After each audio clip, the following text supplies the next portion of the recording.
The sitting is resumed. Senator Ranford. Good afternoon, Mr. President and fellow members of the Senate and Barbadians obviously watching online or listening wherever they are. I wish to first give thanks for seeing another day above ground. The teachings that bestowed upon me through our lovely education system, and since it's become a common practice in this new space that I am, I would like to highlight that came through the St. Gabriel's Primary School, the St. Michael's Secondary School. Thank you.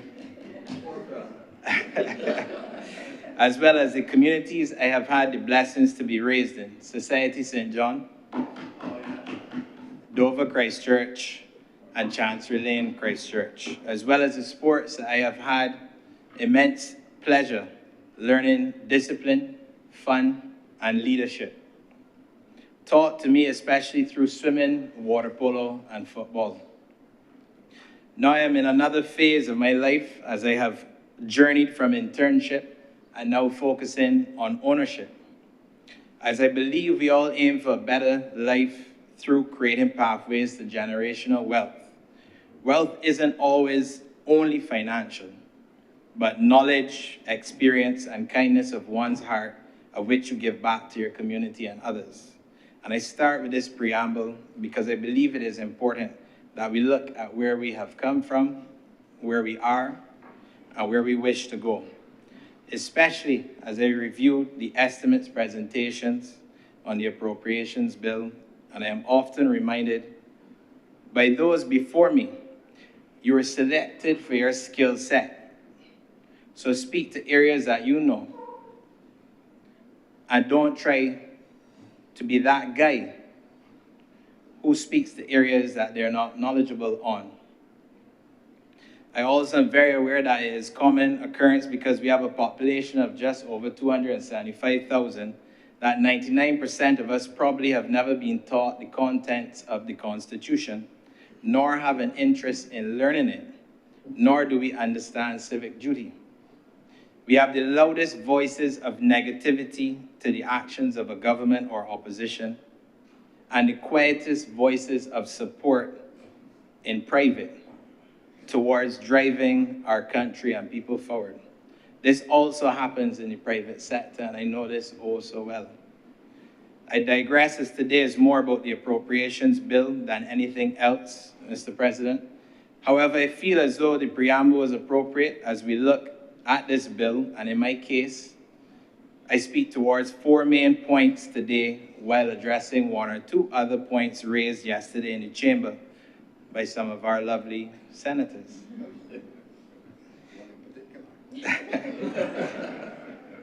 You are also another one as well, so don't worry. I get in the hang of this now. The 4 main points for me are around education and youth development, sports, tourism, and crime. Mr. President and colleagues, education is an area that I don't think any government should ever close their eyes and not take seriously. We have seen the degrading of our population in terms of their mental capacity to resolve conflict, to become entrepreneurs or leaders in their communities, because we have not evolved our education system fast enough. We are seeing efforts of the government of today to do such, and it is an area that has my interest, as this impacts other sectors and society in general. Education is one of the largest mentioned spend areas in the estimates in the budget. Of over 10 to 12% of the budget is reflecting a human capital development strategy aligned with digital transformation and workforce readiness. It's structured in a way of investment that is broken down around the core education for primary and secondary education systems, assisting with the private school system, as well as special education and at-risk youth institutions. Support for some of these institutions, such as UE, BCC, SJPP, TVET, as well as some of the transformation initiatives outlined. Schools Digital Technologies Program, Robotics Program, Skills for the Future initiative, and one that I speak often at our association, is language expansion, especially with Spanish and French. Strengths for me, reading this document, is future workforce competitiveness coming out of our education system. Having a balanced approach between academic and technical education, as well as the integration between innovation and economic diversification. However, just as there are positives, there are areas of concern. Mr. President, I do have a few areas to mention, as I will caution the government of today and any other future governments, that as we do with every dream and every plan, we must focus on the implementation capacity, technology adoption, teacher training, as well as potential mismatch between training and labor market demands. And I'm coming from the tourism industry, and I know this very well. As well as the high recurrent cost burden, especially with the maintenance and upgrades of our institutions, as we have seen time and time again, the challenges that are faced with reopening schools or having to close them. I live in a parish where 2 of our primary schools are now closed. Society Primary School, which I understand is under the Queen's Medical College, if I have the name correct, as well as St. John Primary School. And it's not to leave closed forever. We can do different things for people in the community there with those closed schools, like how we have plans for the convent with the Grade and Seeley School.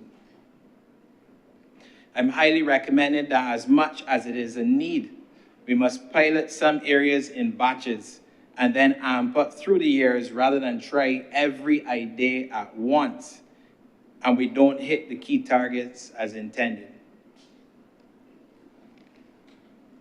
Our country and our people must be enabled with opportunities to adapt to the changing demands of the workforce, the new digital skills that are required for the ever-evolving world, and also place a heavy emphasis on financial literacy, as that is the true gateway for generational wealth, and it should be a key focus for our long-term economic transformation.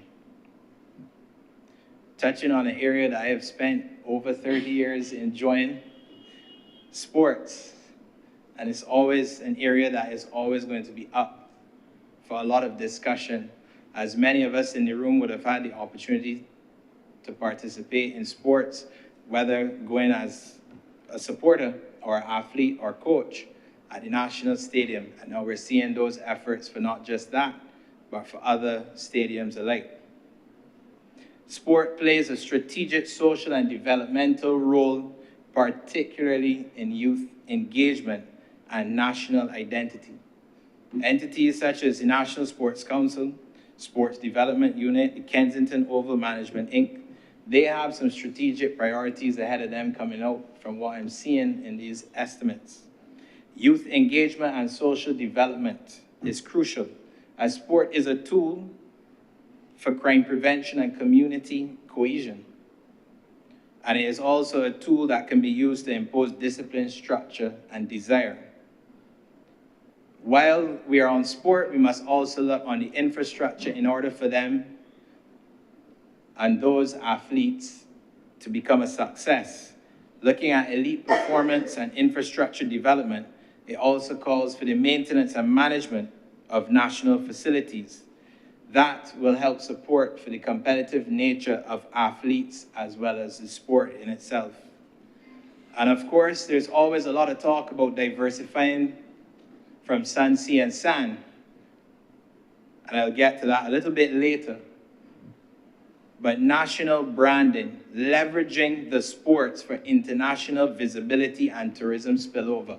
International visibility brings opportunities for the ones that are in the technical side, the ones that are coaching day to day, as well as the athletes that are trying to get off to college, semi-pro, or professional leagues. And the tourism spillover isn't just to come and lay on the beach or in the water.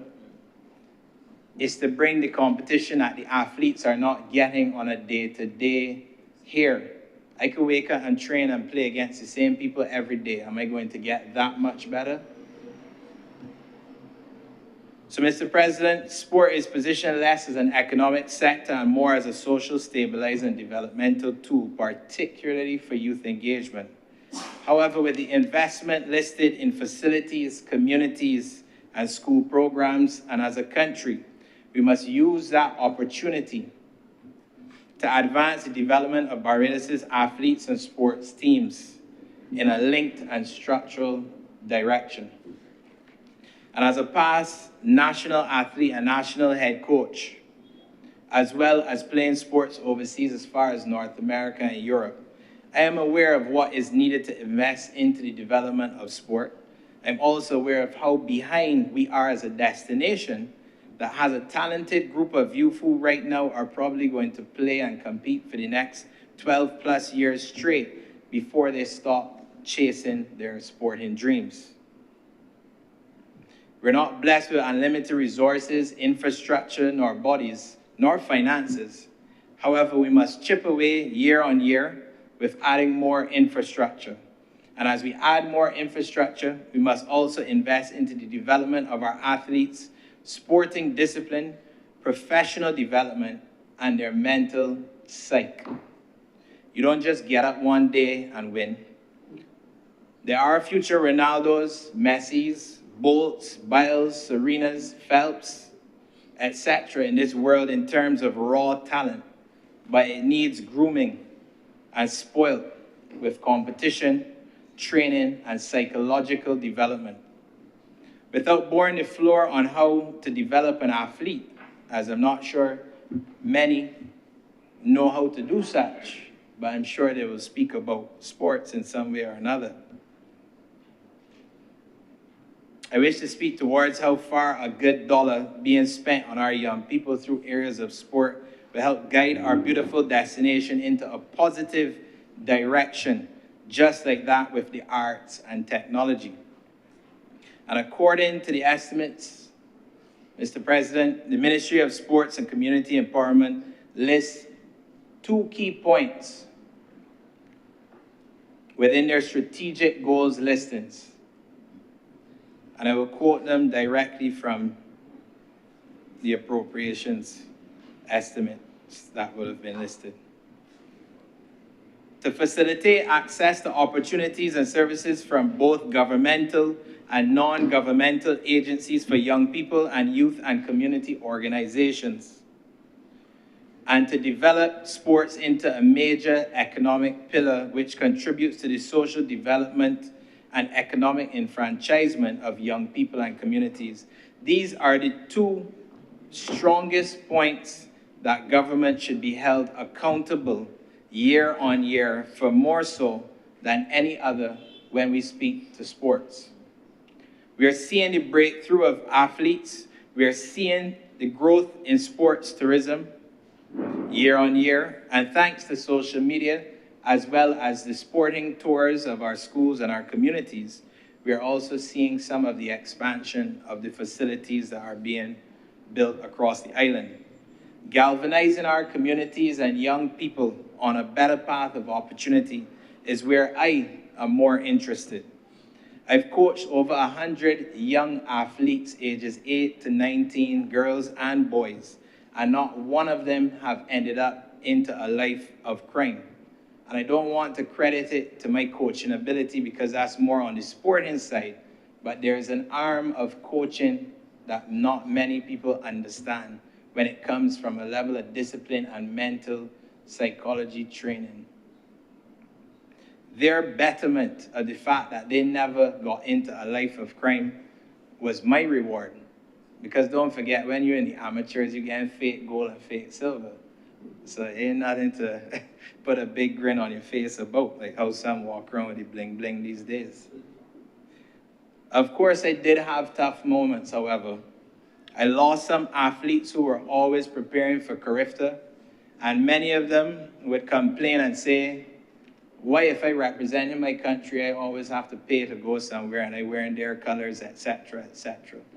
Now me, because I probably born with the trident tattooed on my neck or something, I always used to say, but it is for my country. So that's why I would play or compete in the swimming event, etc. But the younger generations want to know why.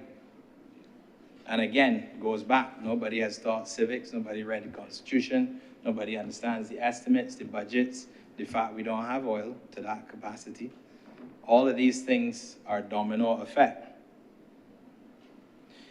The teams that I competed on or that I coached, if I use water polo as an example, we did 16 official games per year.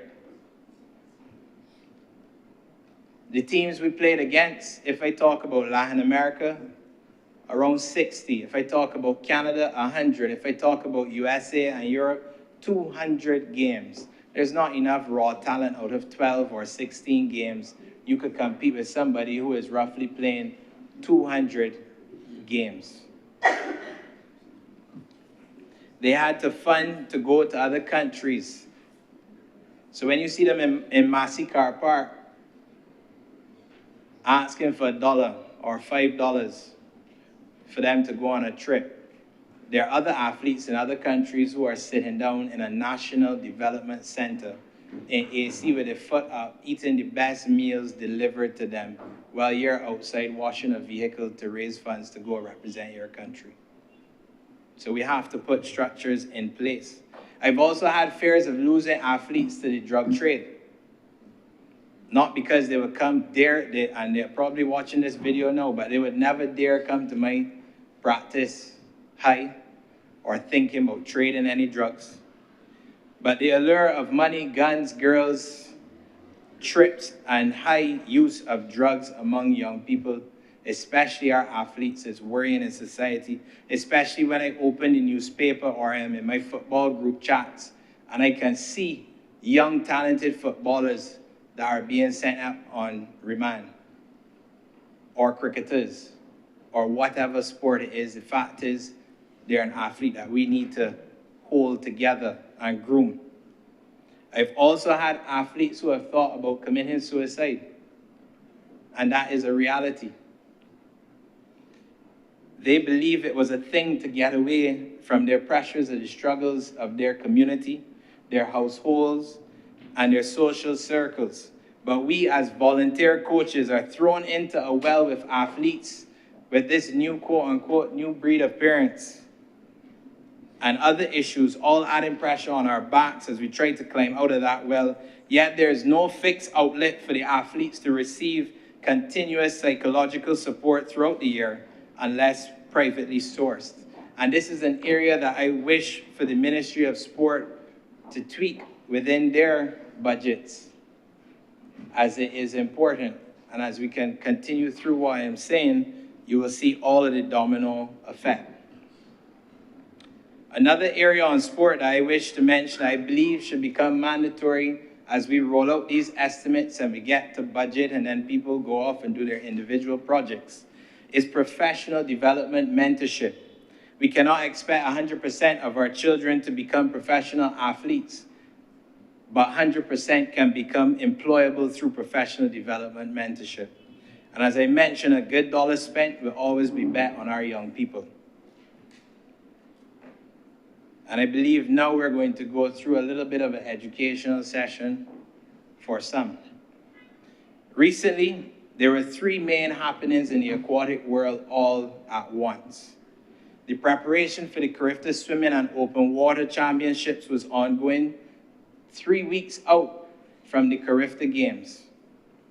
There was also an announcement in the budgets and the estimates of 2 new Olympic-sized pools, while there was a temporary closure of the aquatic center by the Ministry of Health. 2 of the 5 aquatic-based sports were recently in full prep, as I mentioned, and I just need to educate a few who might not know these names. Barbados has a long history of great swimmers, such as the late Mike Young, who has done phenomenal work for young people on Bay Street. And he just passed last year. And also passed last year was Chris Gibbs. These are some very important, strong names. Other strong names that you might know are Peter Gibbs, still living, and he was just there at the Wall of Fame in Dover, one of my community homes. The great Leah Martindale, the swimmer in Barbados history that made it to the finals in the 50-meter free in Atlanta, 1996. And of course, Nikki Neckles, the only Barbadian athlete to have world master records and also to have represented Barbados, I believe, at 3 Olympics. Nikki and Leah and Peter are still around to this day. Traditionally, Barbados is placed in the top 3 over the last 30 years of the Carifta Games, which Barbados is said to have formed, or to be the leaders of forming it. The Aquatic Center is also 36 years old and has been home to not just the club, national meets, or schools, or communities, masters, or special athletes. And for clarity, Mr. President, and for correction to an earlier statement by Senator Goodrich, not in a bad way, we haven't crossed this yet. The Aquatic Center, I had to leave the yet because it seems people take jabs at me randomly. But that's okay. While I SMS, my father did not sign the permission slip for me to go to boxing classes. But if you know me on the outside, I could fight back. So quick history lesson. The land was donated by the government. The private sector stepped forward as individuals. The Edgell family stepped forward to build the pool. And the Foster family raised funds, and both were swimming and water polo. They were both from swimming and water polo fraternities. And they built the pool at cost and handed it over to the Barbados Aquatic Sports Association to own and manage. At that time, it was called the Barbados Amateur Swimming Association. And it was actually myself who fought as a coach and as an athlete with the then association to acknowledge that this pool must be used for more than just swimming, and it cannot be just Barbados Amateur Swimming Association, because the young people of Barbados have an opportunity across all aquatics. Many of us in here would have heard older individuals, or I should say more experience out of respect. The sea ain't got on a back door, but I always used to say in a respectful manner, it has a front. We have also still seen the reduction of schools participating in aquatic programs for various reasons. And should a youngster be able to walk or run, the Sports Council and other entities responsible for sport find over dozens of sports that running is a core asset.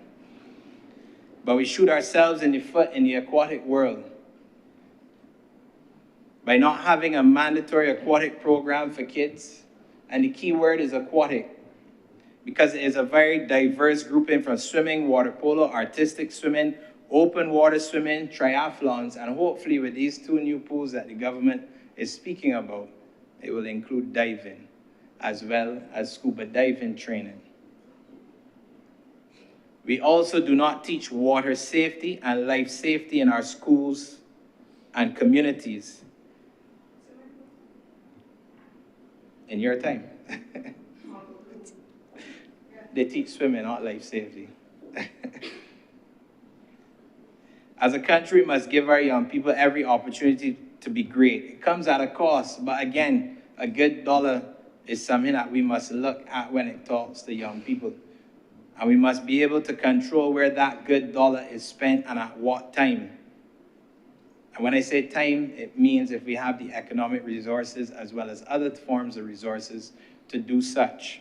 And I believe government should reallocate some of the funding listed to assist with the current aquatic center by ways of managing the actual facility as incorporated as a national aquatic facility.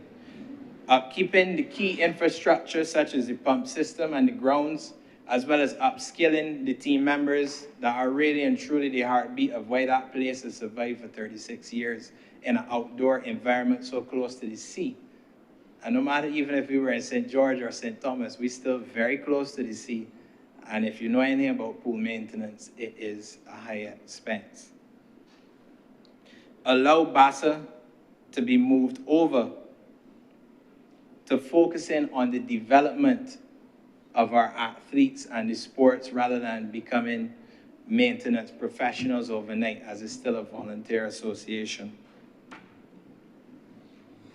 Listening to the recent estimates debate and the budget speech and looking at the proposed 2 new aquatic facilities, I would suggest a special aquatic task force be put together. And again, with private and public sector in the same space. This task should focus on looking at the opportunities for the country, but I also suggest starting with one first. No one says forget the second, but just start with one first and focus on the facility that it can accommodate the same aquatic sports that I mentioned, as well as hosting competition and a national training camp set of accommodation so that our national teams that specialize in the aquatics, when selected and they have qualified, etc., they can spend time there collectively, as that is a part of grooming athletes and team cohesion. I also wish to highlight great opportunities and impact that beach facilities have when they are movable structures, especially in the open water. And this opens opportunities for communities as well as fraternities that may not be able to use the aquatic center because it's still 50 meters by 25 meters and over 12 clubs, which means you're going to probably have over 1,000 athletes, and everybody only has free time after work or school. So there is a bottleneck. But if we have water facilities down at the beaches, the opportunities are right. I also wish to see, Mr. President, the government reinstate the Barbados Defense Sports Program, which traditionally focused on 5 core disciplines: football, cricket, athletics, boxing, and table tennis, while adding the beach sports. There's beach wrestling, the beach water polo, open water. There's so many that can be facilitated at a cheaper cost. This will yet be another good dollar being spent.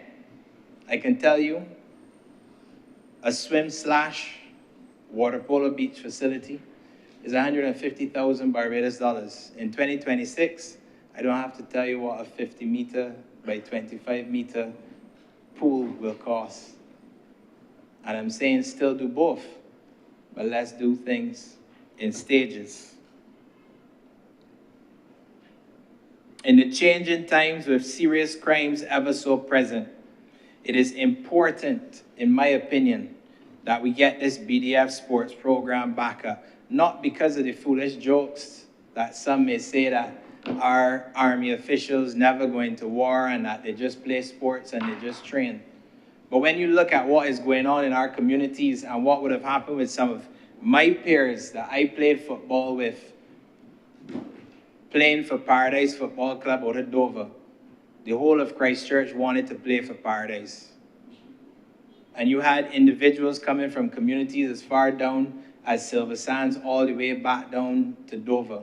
And some of them, in their environs, they obviously had situations of high crime. But they chose to join the BDF sports program years ago. And they had opportunities to go down to Argentina. They had opportunities to travel to Germany. They had opportunities to make the national team. And now some of them are still in the Army active, while some have become entrepreneurs and specialists in other companies. So it's much more than just sports, and we can't expect that the police force is going to be the ones to solve everything before it even happens. But if we can solve the people, then we don't have to worry as much about the posts, because then they will be guided down a different avenue than where they are before. Across numerous sectors, the youth policy of the government seems to be looking at cross-cutting and decentralization, with estimated effect spending in an over combined $200 million across multiple ministries, and is strongly linked to employment, social development, and crime prevention. With some interesting programs in the Youth Entrepreneurship Scheme, the Youth Development Program, Barbados Youth Advance Corp, as well as the Block Transformation Unit. And the strategic priorities: employment and entrepreneurship, number 1. Number 2, social intervention. And 3, crime prevention linkages, focusing on crime reduction strategies. And in summary, on my contribution when it comes to this youth development through sport and education, as well as this little bit mentioned just now, I give background context to my personal experience. I attended a boarding school from ages 16 to 18 years old in Canada after leaving the great SMS.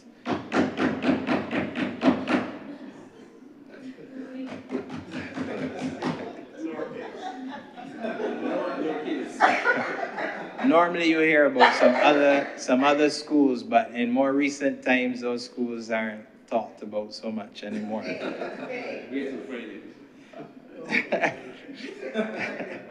Being able to afford to attend a private school in another country was a privilege that I admit to having, and it's not one that I asked for, because if you ask my mother, she would tell you, I did not want to go. I wanted to stay here and play football for Paradise, play water polo with the same fellas here, and travel the Caribbean, and I wanted to go to Club Extreme and many other parties in the culture, including Honourable Pot, but we will get back to that. I did not understand the importance of it to my future. However, the biggest lesson that I learned was that life's happenings are not optional, meaning going to class was mandatory. Participating in a give back program was mandatory. Participating in multiple sports was mandatory. Learning cross-cultural management was mandatory. For all 3 terms, we were asked to play different sports, and each term you also had to do, and that was for 4 days, and each term you had 2 days of give back. And the sports were rotated as well as the give back activities, so don't think you were doing one thing and getting comfortable. And in term 3, we had to do the cadet corps, and if any teacher at SMS heard me say that, they would laugh, because I for sure was not doing the cadets here. But if I could switch the 2, I would have preferred to do cadets here than in Canada. And if I compare the Barbadian environment to that of the Canadian environment, with multiple cultures in attendance, I would say that Barbadians were more mature in various areas. However, professional discipline, willingness to give back, and athletic application of oneself to become a better athlete was more present and evident in Canada. None of my peers from those 2 years during my time in Canada ended up into the life of crime. It could be from their families, it could be from the air, as some people like to use in a joking way. But it really and truly was because of the structure, and how we structure our education system, and we evolve it now in 2026. Not saying Canada is a perfect example, because they have some issues themselves. But we could take a little bit from there. We could take a little bit from Spain and from everywhere else and customize it, especially as we do our new constitution and we roll out where education is going with the Minister Blackman. There are opportunities for a structured development plan for our young people. And there are too many days of freedom of option right now when they go home. The days of numerous playing outside, flying kites, playing our national sport of cricket in the driveway or on the grass or in somebody else's driveway and breaking a window by accident and saying sorry. And anywhere and everywhere pitching marbles or playing hopscotch. All of that has passed. Huh? I went to private school. Of course I play hopscotch. Champion. Just because you only win sack race don't mean anything.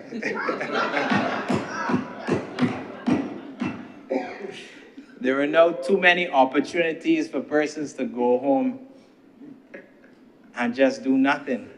And there's no disrespect to the block, because I have friends who would have obviously grown up in that environment and they have become a success. But now you're given 7 days of that opportunity, that can turn.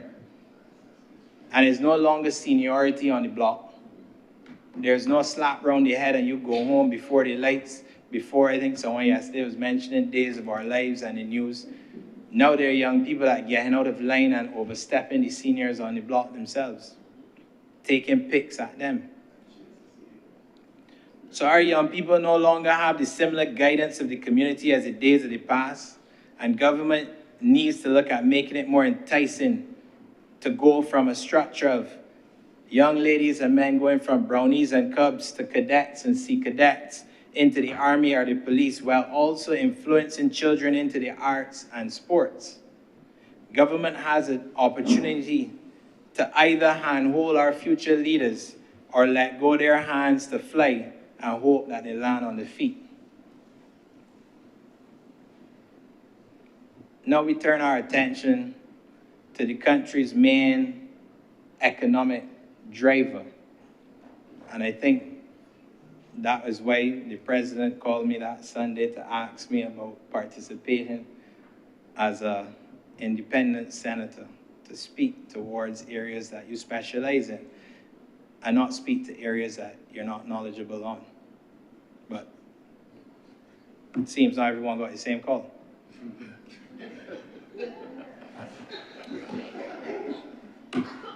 The approach of the Ministry of Tourism and International Transport has emphasized high impact and multi-sector integration. They've spoken about National Tourism Program, the We Gathering initiative that goes across ministry branding, diaspora engagement. Of course, LESC, the Small Hotels of Barbados, National Trust, Caves of Barbados, Civil Aviation and Air Navigation Services. Strategic priorities, again, goes beyond the sun, sea, and sand that many people keep talking about, especially on social media, or maybe that's because that's the only thing they go out their house to do. Focus on heritage, ecotourism, and cultural tourism, integration with national events and festivals, the air and maritime access, investment in aviation regulation and infrastructure, as well as people that work in the aviation and the cruise sector. As we would have seen, there were challenges recently, as well as strengthening Barbados as a regional hub. We also focus very heavy on the diaspora tourism and repeat visitors, as we're well known in the Caribbean region as the island that has the highest percentage per capita of repeat visitors. And many people, whether hotels, villas, the person in the small store in Bridgetown, or people that are hired to perform, even if it is $300 or $1,500, they all benefit from tourism in some form or capacity. And the strengths that are focused and are outlined highlight high economic multiplier potential, because there are strong linkages to culture, transport, agriculture, manufacturing, and foreign affairs, as well as experience-based tourism that goes beyond sun, sea, and sand. The tourism policy that is outlined is geared to evolving the linkages sector and supporting growth across culture, transport, and services rather than operating as a standalone industry. And some of the areas I want to highlight to the Minister of Tourism and International Transport, as well as the supporting agencies and our partners, as tourism is the most linked sector that we have in Barbados. And I know the new Minister of Health, it is Minister Cummins. In a former light, there was, I can't remember the correct term, Ministry of Energy, and there was a huge conference here last March. Yes, correct.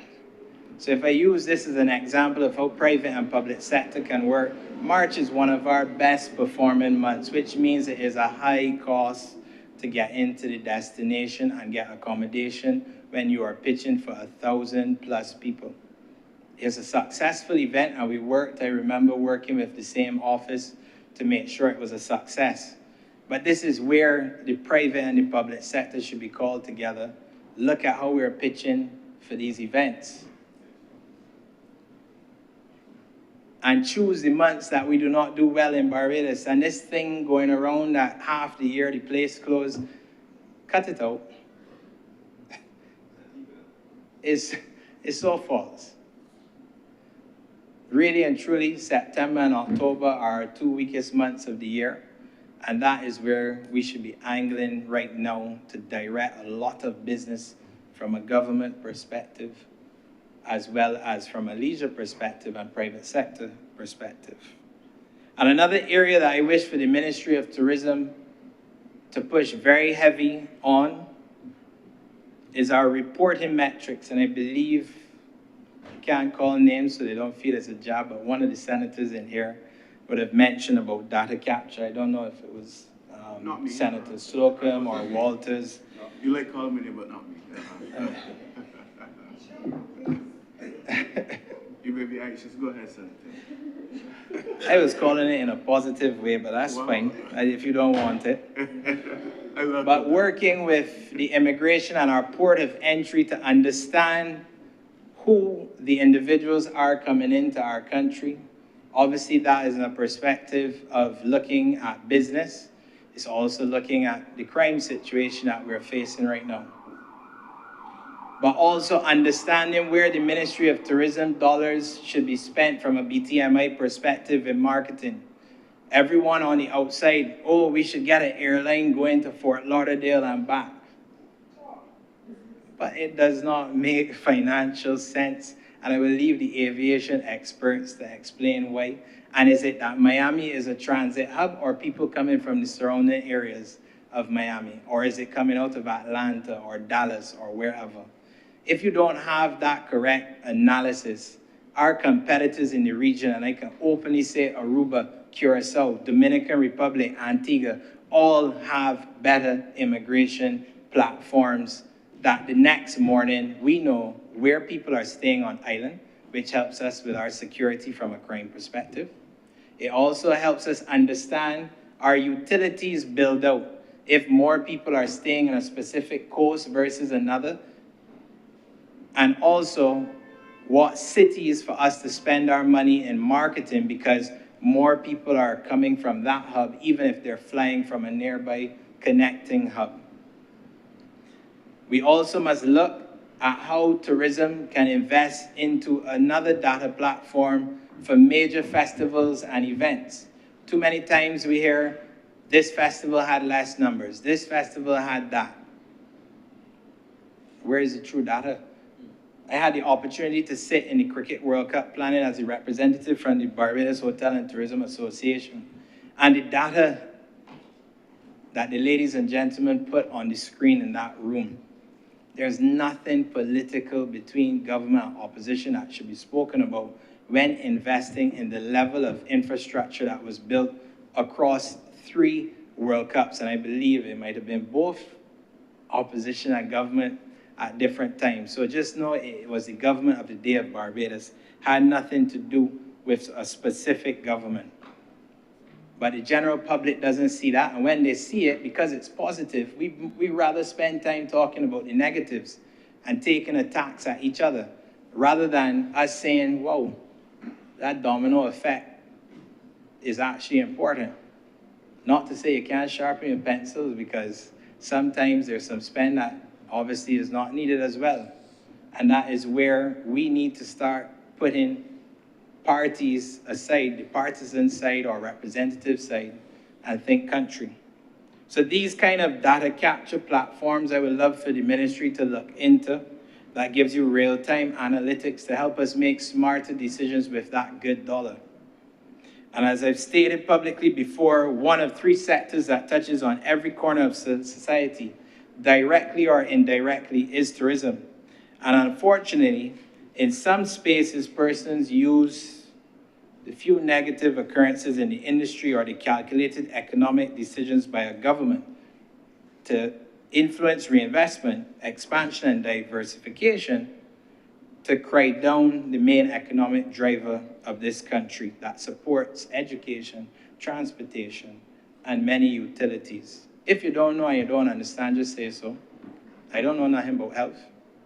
I'm not going to stand here and talk about QEH. I'll leave that to the good doctor and the minister. It's almost as if we did not learn about what happened to the sugar industry or others before.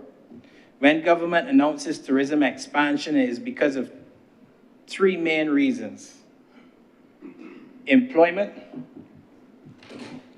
and economic diversification through linkages of the sector, as well as revenue through VAT and levies. Government only owns 2 hotels, I believe, 0 villas, unless Senator Andrew tells me that he's aware of government owning any other villas.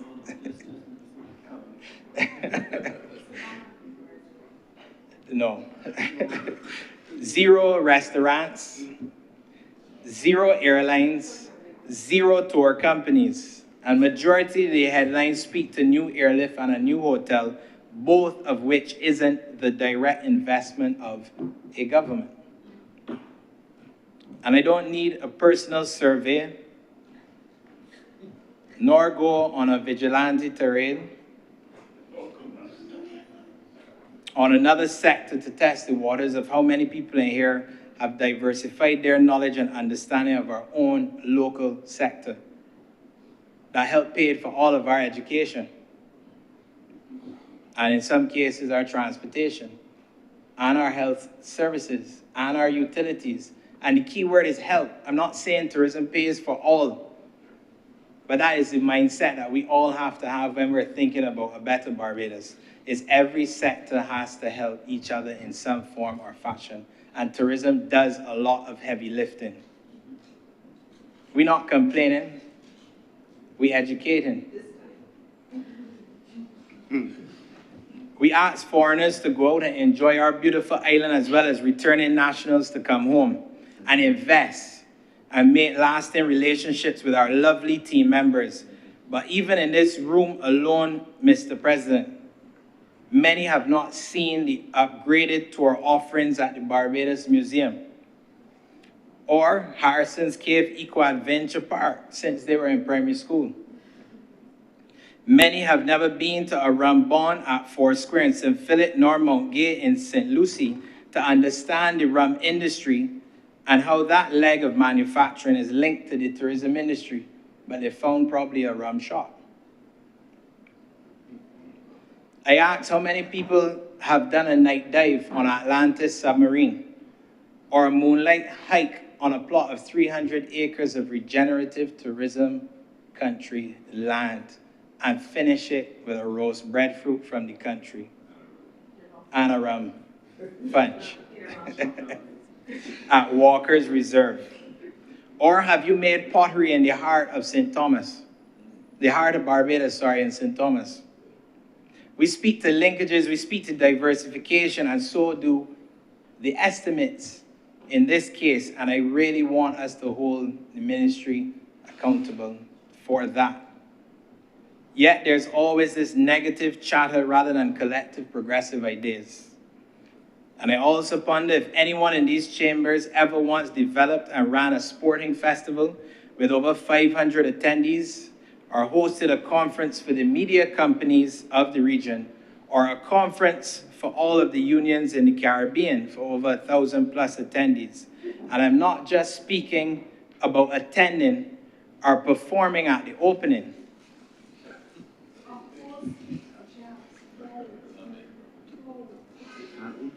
I'm speaking about putting a bid document together and compiling all of the partners and suppliers to make this event a success and not a disgrace to our island. Have we ever stopped to wonder how little work transportation providers, audiovisual providers, small farmers all got during the pandemic? The boutiques, all of the fashion stores, the salons, everywhere to step out hot. even the ones selling out of their car on social media, close. The drop off of business due to the disruption of the tourism industry, which also includes events and festivals. Do we understand the wellness tourism segment of tourism is an area that you also see more expenditure than that of a leisure tourist?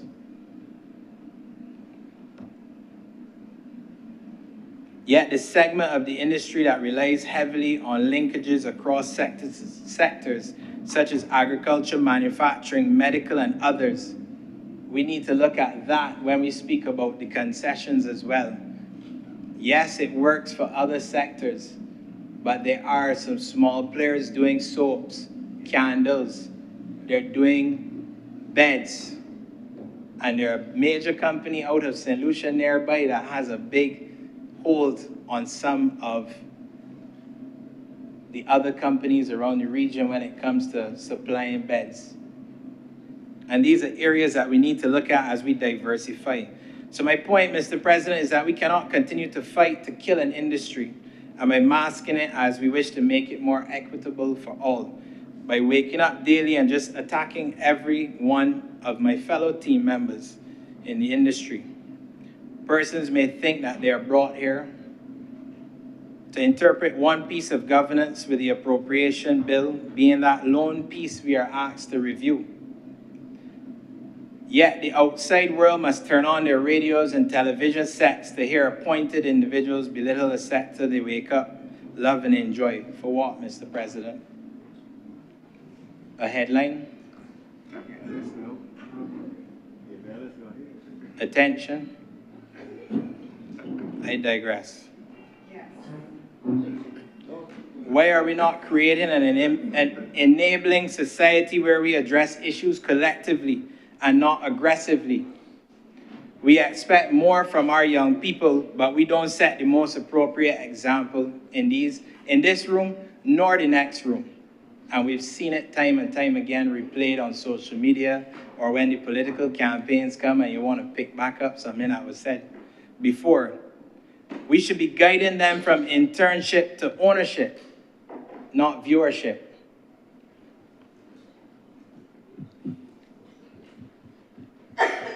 Crime. This is a topic that is close to all of our hearts, I believe, because it is all around us. And I am no lawyer, nor am I in any of our security forces. I, however, have a similar fright of many of us Barbadians, as I am generally scared. Crime is not a political yo-yo, so an opposition nor a government should try to use it as political cheap shots. Yes, we may be a great island to invest into and a great island to vacation, but I have had the pleasure of living in this island during two different phases, one of comfort and one of nervousness, based on the changing, challenging times.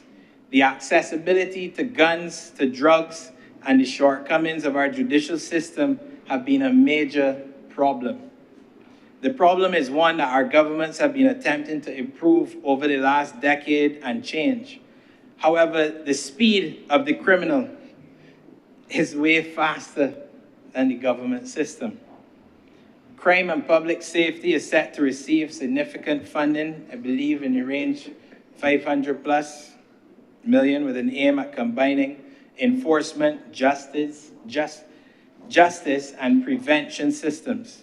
I do, however, wish to remind all, we must find a way to address our young people and at the same time address the more senior individuals who control them or try to, and who also control possibly the illegal entry into Barbados. As somebody has to control it.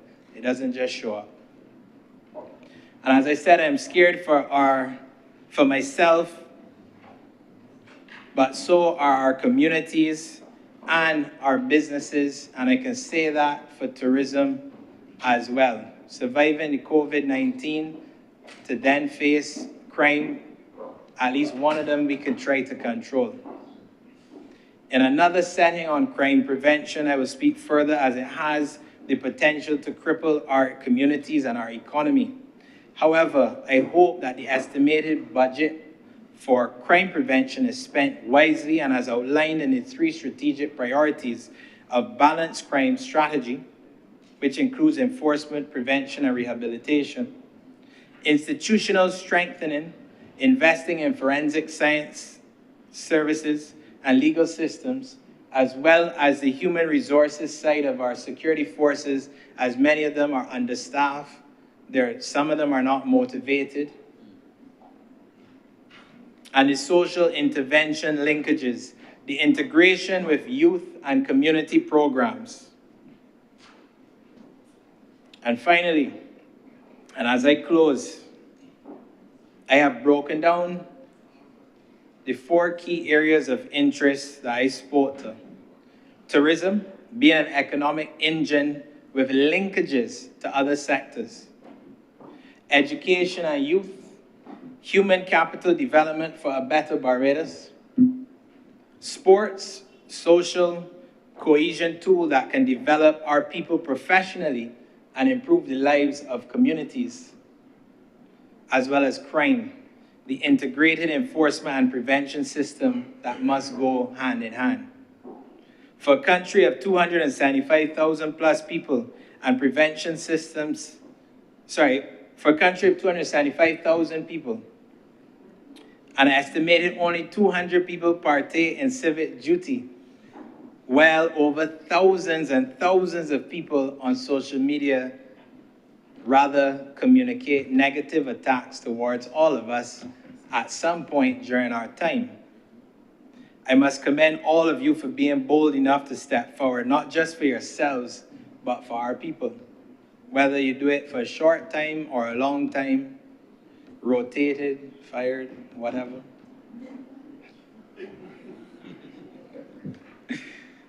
Mr. President, like tourism, I must also defend the cultural industry before I go, while asking for it to do more in the same breath.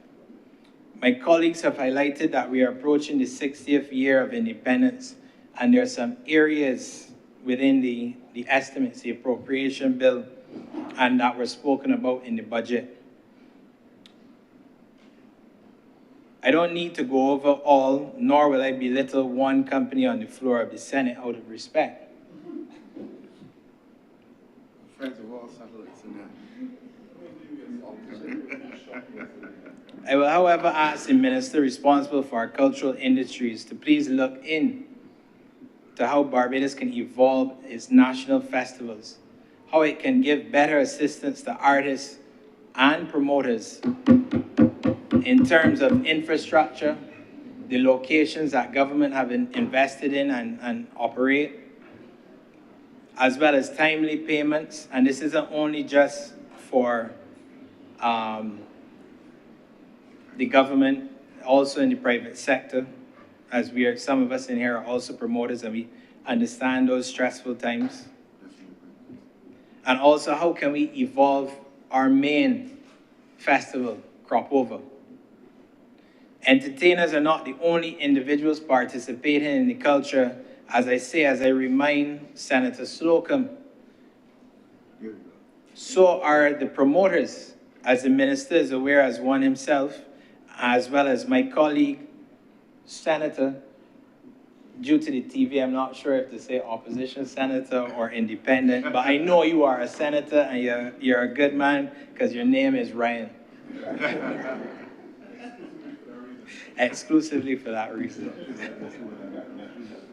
If we wish to increase spend and opportunities for the entertainers, the taxis, the stores, the boutiques, the hotels, the restaurants, etc., and for our government's revenue growth through tax returns, as well as investment and lower unemployment numbers, then we must sit down as private and public sector and look at ways to improve Crop Over and other festivals. It can't be give 10 ideas and one is accepted. It's give 10 ideas, maybe 2, 3 are accepted, 2 or 3 are put for a later time, and some are obviously put out and some are substituted in. For a country turning 60 in November, I wish to see announcements that shall shake the world about crop over 2027 a year in advance.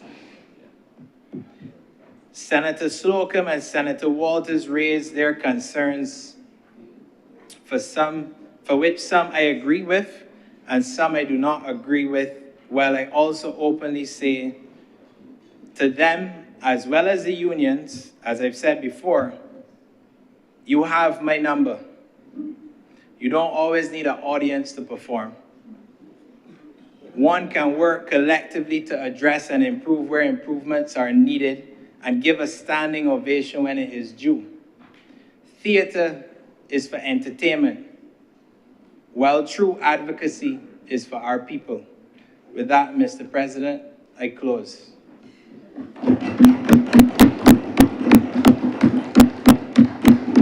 Thank you.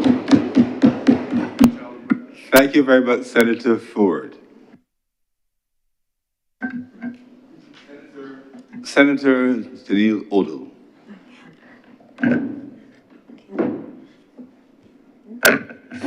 Thank you very much, Mr. President, and good afternoon to you, and good afternoon to all my colleagues and everyone watching online.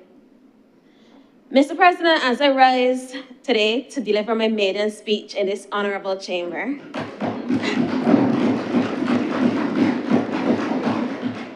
I wish to first thank the Honourable Prime Minister for having the confidence in me and giving me this opportunity to represent and to serve in this chamber, Mr. President. I must also acknowledge my family, because without them, I wouldn't be here. My father, who always sits quietly in the background and ready to lend advice whenever I'm feeling overwhelmed. My brother, who's always willing to help, especially when I need help with accessing documents that are not always accessible to me. And of course, my mother, who has always been tearing down barriers with her bare hands for as long as I could remember.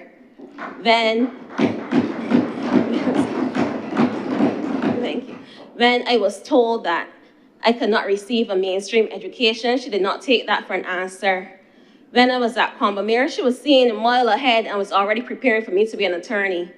And even now, as I stand here delivering this speech, she's at home listening and making preparations for me to be her next MP.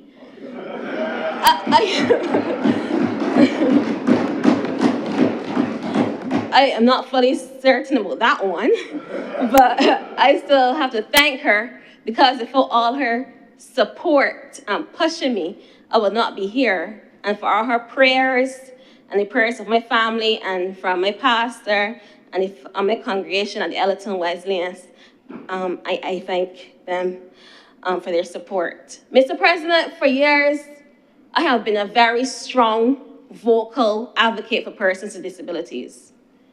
And though I will not always speak about persons with disabilities, the reality remains clear.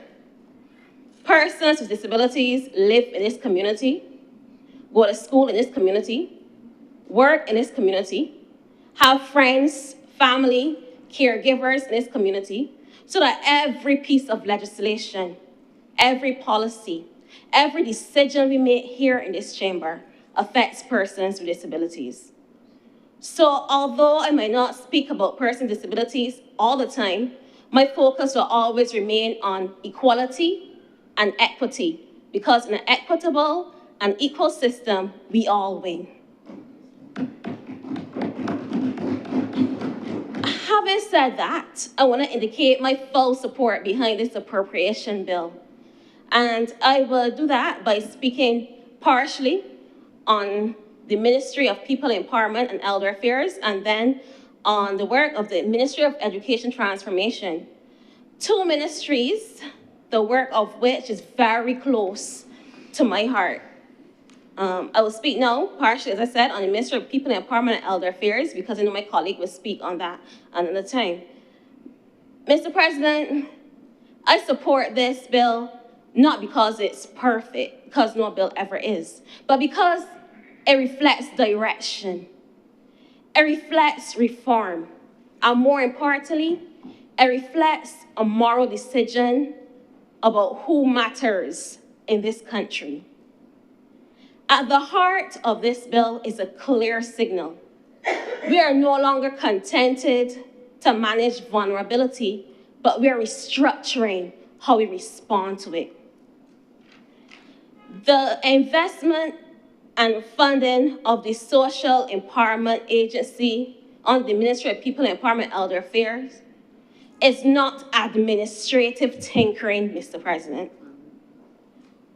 It is structural reform, and it builds upon the wider shift that this government has already been making to move from fragmented services to more coordinated, people-centered systems. For too long, our social protection system required the most vulnerable Barbadian to be the most mobile, to be the most resilient, to be the most patient. Imagine this, Mr. President, a grandmother living in St. Lucie, caring for her grandson with cerebral palsy.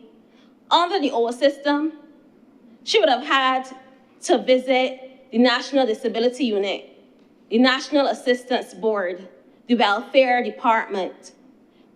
3 offices, 3 files, 3 explanations of the same painful story.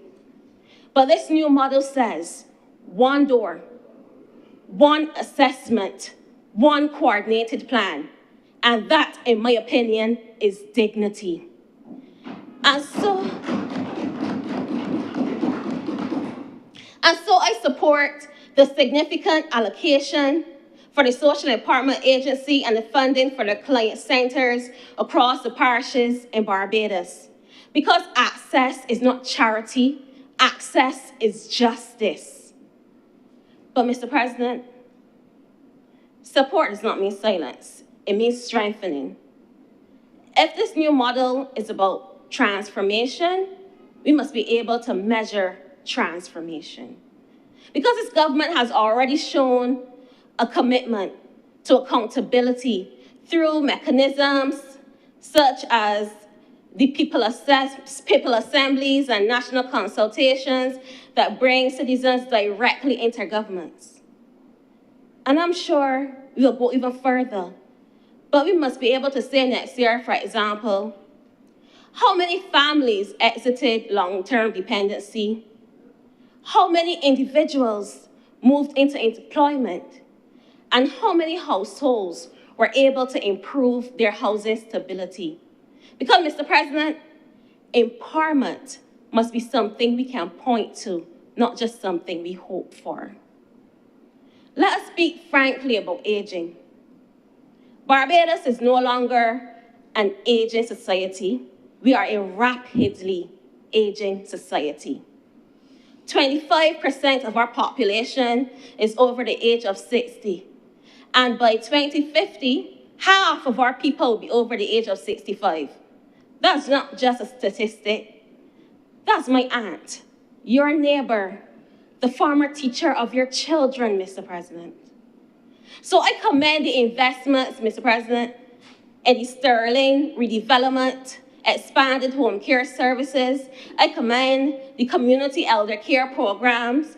I commend the additional 20 home helper posts. And of course, I commend the elderly policy, because we, as a government, we're recognizing that our elderly members of the society who helped to build this nation, who helped to bring us to where we are today, deserves to be protected and should not be abused in this country.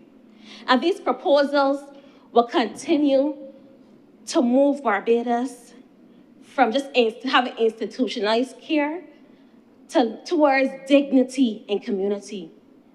But I ask this, is it enough for the demographic wave that is coming? We need to go forward. We need to go further. And I'm confident that we will as well. Because when a daughter leaves her job to care for her mother with dementia, the state saves money, but that daughter absorbs the cost. Financially, emotionally, professionally. If we we are serious about aging in place, we must treat caregiving, Mr. President, as part of our economic infrastructure, not as invisible labor. We must invest not only in facilities, but in our caregivers. And this includes mental health support, which this government has already started expanding upon through initiatives like Lifeline Barbados and other mental health initiatives. But we must support mental health services for our caregivers. We must expand the workforce pipeline for geriatric care, Mr. President, and we must do it now before it's too late. On disability inclusion, of course, I welcome the special needs grant because, as a friend of mine always said, disability is a habit that we can't afford. The cost of medical care, the cost of transportation, the cost of just equipment to live a life of dignity in this country, extremely expensive. I welcome the continued ramp construction. I welcome the transportation expansion. I welcome the legislation and policy that for the first time in this country's history recognizes and protects the rights of persons with disabilities. For the first time, Mr. President. But legislation must live beyond paper. And let us be clear. While I welcome this accessibility audit of public buildings as well, an accessibility audit that is never implemented is just a report. So I urge us as a government to move towards compliance timelines and public reporting of progress. Because a step at the entrance of a building, Mr. President, is not just concrete. It's a barrier to opportunities. And I don't know if you've ever had to give up on something you've really wanted or needed because it was not accessible to you. But this is the reality of many persons with disabilities in this country. They have to give up on employment. They have to give up on going to their favorite activities, have to give up on certain medical activities as well because the buildings are not accessible to them. And when disaster strikes, Mr. President, and we know in the Caribbean it will, preparedness must include those who cannot evacuate as easily as others. It must include those who cannot hear warnings, and it must include those who cannot navigate the shelters independently. Because a warning means nothing if you cannot hear it, Mr. President. And a shelter means nothing if you cannot enter it. So preparedness must be inclusive, or it is incomplete. The geotagging of vulnerable households is forward-thinking, and I commend it.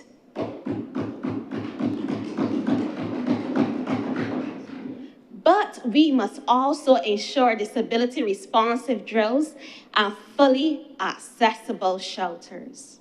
Mr. President, social protection cannot exist in isolation from economic opportunity. And this government has taken steps to expand access through job creation initiatives, skills training, and digital transformation that opens new pathways for participation in the economy. But we must ensure that persons with disabilities, their caregivers, and other vulnerable groups are not at the margins of that transformation. Mr. President, too many caregivers are unable to work because there's not enough support at home for their relatives with disabilities. And 90% of persons with disabilities, that is 9 out of every 10 persons with a disability, is unemployed, Mr. President. And the reality is that while we have a lot of these initiatives and we invest in all these programs to open economic opportunities for persons, many persons with disabilities are still afraid to access them because, earlier I spoke about how much I welcome the special needs grant, the non-contributory pension. The reality is that The legislation still states that if you're receiving this non-contributory pension, you are not allowed to make more than $30 a week. Now, let me put this into perspective. You are making just over $900 a month. You have bills to pay. You have children to feed. You want to contribute to your family. You have medical bills that keep piling up. And you cannot get any additional work because if you go over $120 a month, you can risk the chance of having that pension taken away from you. This is the reality of many persons with disabilities in this country. And I won't go in too much into it because I know my colleague will speak about the social services, as relates to the labor ministry a bit later. But Mr. President, I encourage you not to leave these people behind because empowerment is not complete if it's not accessible. And these people, we, Mr. President, also have a contribution to make to this country. So, Mr. President, I support this proposed allocation to the Ministry of People and of Empowerment and Elder Affairs because it seeks to modernize our social protection architecture. But a true measure of this estimate, of this bill is, Mr. President, it will not be in how much we allocate, but it will be whether an elderly man can age without fear of neglect. It will be whether a person with disability can enter a public place independently. This estimate, Mr. President, is just numbers on paper. But social policy is lived in the QEH hospital wards. It's lived in the courtroom. Social policy is lived in the houses around this island. So while we might just allocate resources, Mr. President, let's ensure that we also deliver dignity. I would like now, Mr. President, to turn to the Ministry of Education Transformation. This request reflects not mere expenditure, but is an investment in human capital. If we are serious about achieving the missions outlined in Declaration of Mission Barbados, Mr. President, then education cannot be treated as a cost center. It must be treated as infrastructure. Mr. President, we will never say that roads are too expensive because without roads, nothing moves, nothing travels. And education is the road on which every child's future travels, and I dare say the future of this country. SDG 4 demands inclusive, equitable, quality education, and quality begins at the foundation. So when we approve over $500 million, Mr. President, and I know my fellow senator yesterday made comments about almost $600 million, and how it could be used for other activities. But we are not just approving a line item, Mr. President. We are shaping the life of the child in St. Lucie catching a bus at 6:15 in the morning. We are shaping the lives of the parents in Oyster stretching a grocery budget, Mr. President. We are shaping the lives of the teacher in St. George that's buying materials out of her own pocket. If we get it right, we change generational outcomes. But if we get it wrong, we deepen quiet inequities.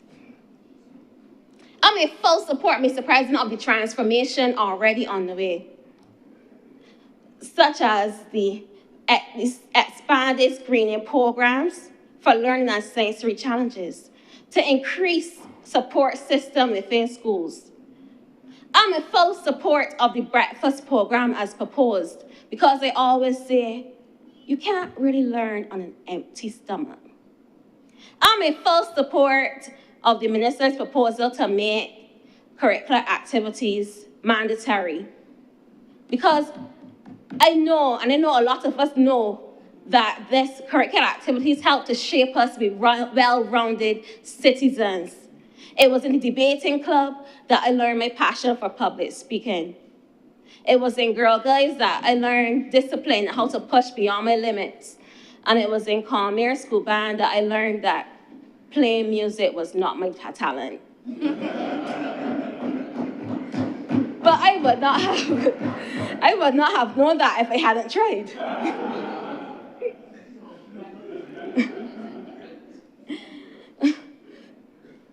But Mr. President, as it relates to literacy and numeracy, we cannot celebrate strong CAPE passes while ignoring primary literacy gaps. Let me make this simple. If a child in class 2 struggles to read the instructions on a mathematics test, the issue is not intelligence. The issue is access. That child may sit in a classroom, nod politely, take the instructions off the board, and still be falling behind silently.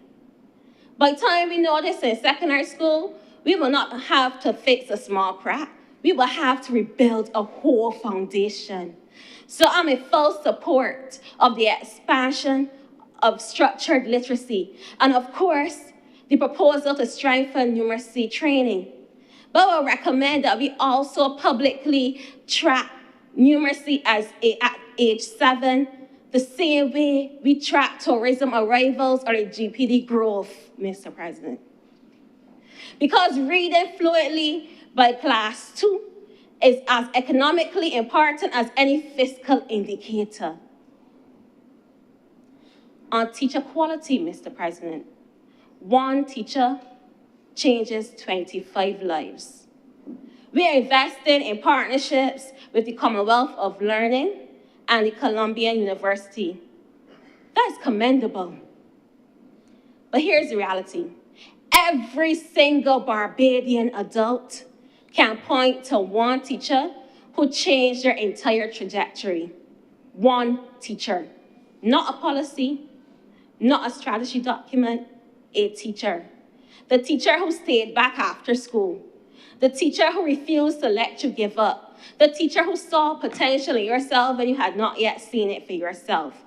For me, it was my math teacher who came to my house at weekends to ensure that I was following along and could keep up with the graphs and diagrams that I could not see. But if we institutionalize leadership development and mentorship, we multiply that impact across the system. Because, Mr. President, when we speak about institutionalizing leadership development and mentorship for our teachers, we are speaking about something very simple. We are saying that leadership in our school system shall not be left to chance. Experience must guide the next generation of educators. A young teacher should never be left to feel as if they're standing alone in a classroom. So by institutionalizing mentorship and leadership development, Mr. President, we are ensuring that the wisdom of our best educators is passed down within the system, strengthening our schools for the future. Because when one teacher improves, 25 students benefit. And when one principal improves, an entire school system shifts. And that is exponential return. I speak now to mental health, Mr. President. We are expanding counseling and cognitive behavioral therapy. Let us be honest about what that means in real life. It means the child that witnessed domestic conflict last night does not have to navigate that alone. It means that the second form student who lashes out in class is not labeled bad without support. It means that we intervene before that same student becomes suspended, disengaged, or worse. If we reduce absenteeism in school today, Mr. President, we reduce unemployment risk 10 years down the line. And that is preventative governance. But we must measure it, Mr. President. If we invest in counseling, let us track reductions in suspension, in bullying incidents, in chronic lateness. Because compassion must be accountable if it is to be sustainable, Mr. President. As it relates to digital transformation, We are modernizing the Electronic Management Information System, MS. That's good. But data cannot sit in a server like unused textbooks in a cupboard. If attendance drops sharply in a school in the north, Mr. President, what is the intervention timeline? If literacy scores fall within a particular area, who responds and how quickly? Because digitization without response is decoration, but digitization with intervention is transformation. Mr. President, let's now talk about what, in my opinion, is the smartest investment: early childhood. The expansion of access for 3 to 5-year-olds is one of the most commendable investments, one of the most commendable decisions of this whole bill, Mr. President. The World Bank has long shown that early childhood education offers the highest long-term reward. Let me bring this home. Imagine 2 children entering primary school. One has been exposed to books, structured play, and early screening. The other has not had any access to any early learning support. By class 1, the gap already exists. By class 3, it widens. By secondary school, it becomes destiny unless we intervene early. As someone who has personally experienced what it means to navigate a system that was not always designed with accessibility in mind, I know this firsthand. If inclusion is not built in from the beginning, it becomes an uphill climb later. So as we expand pre-primary, screening and assistive support must be embedded, not optional, if we are serious about building our human resource and building our human capital, Mr. President. As it relates to inclusion, the true measure of excellence is not how we serve our strongest student. It is how we support the child who learns differently, the student who needs a teacher aid, the student who needs assistive technology, the student who needs instruction presented in a different format. And yes, Mr. President, this includes children with disabilities who might need additional support. But I'm also talking about the student who learns differently, the student who may not learn necessarily from taking instructions off of the board or reading a book, but the students who may learn better from utilization of rhythms or art. A student may not be learning well in the classroom, Mr. President, but that doesn't mean, as we will put it in Beja parlance, that the student is slow or have a learning disability. The student may just learn differently. And we have to provide for these students. Because inclusion is not charity, Mr. President. Inclusion is justice, and justice strengthens systems. It doesn't weaken it. When we provide structured support early, we reduce dependency later. So I'm in full support of these measures in this bill. Mr. President, I want to take a moment now to address the grooming policy as was raised by my fellow Senator, Senator Walters, yesterday. He alluded to the fact, Mr. President, that it seems to be a free-for-all, or that they're just taking it as a free-for-all. But, Mr. President, it's not a free-for-all. It is a framework. And embedded in that framework, Mr. President, is order, clarity, and accountability. Accountability because, Mr. President, this framework, the grooming policy, clearly outlines the standards that must be met, the guidelines that students must follow, what is acceptable and what is not. The schools, Mr. President, the principal, the teachers, and school leaders are responsible for investigating any breaches of the policy and enforcing it, providing any sanctions as necessary. And as a lawyer, Mr. President, I know that a good policy is one that is not entirely rigid and one that is not entirely permissive either. And this policy, while outlining standards, it also recognizes that students are not a clone of each other, and their students have their own individuality.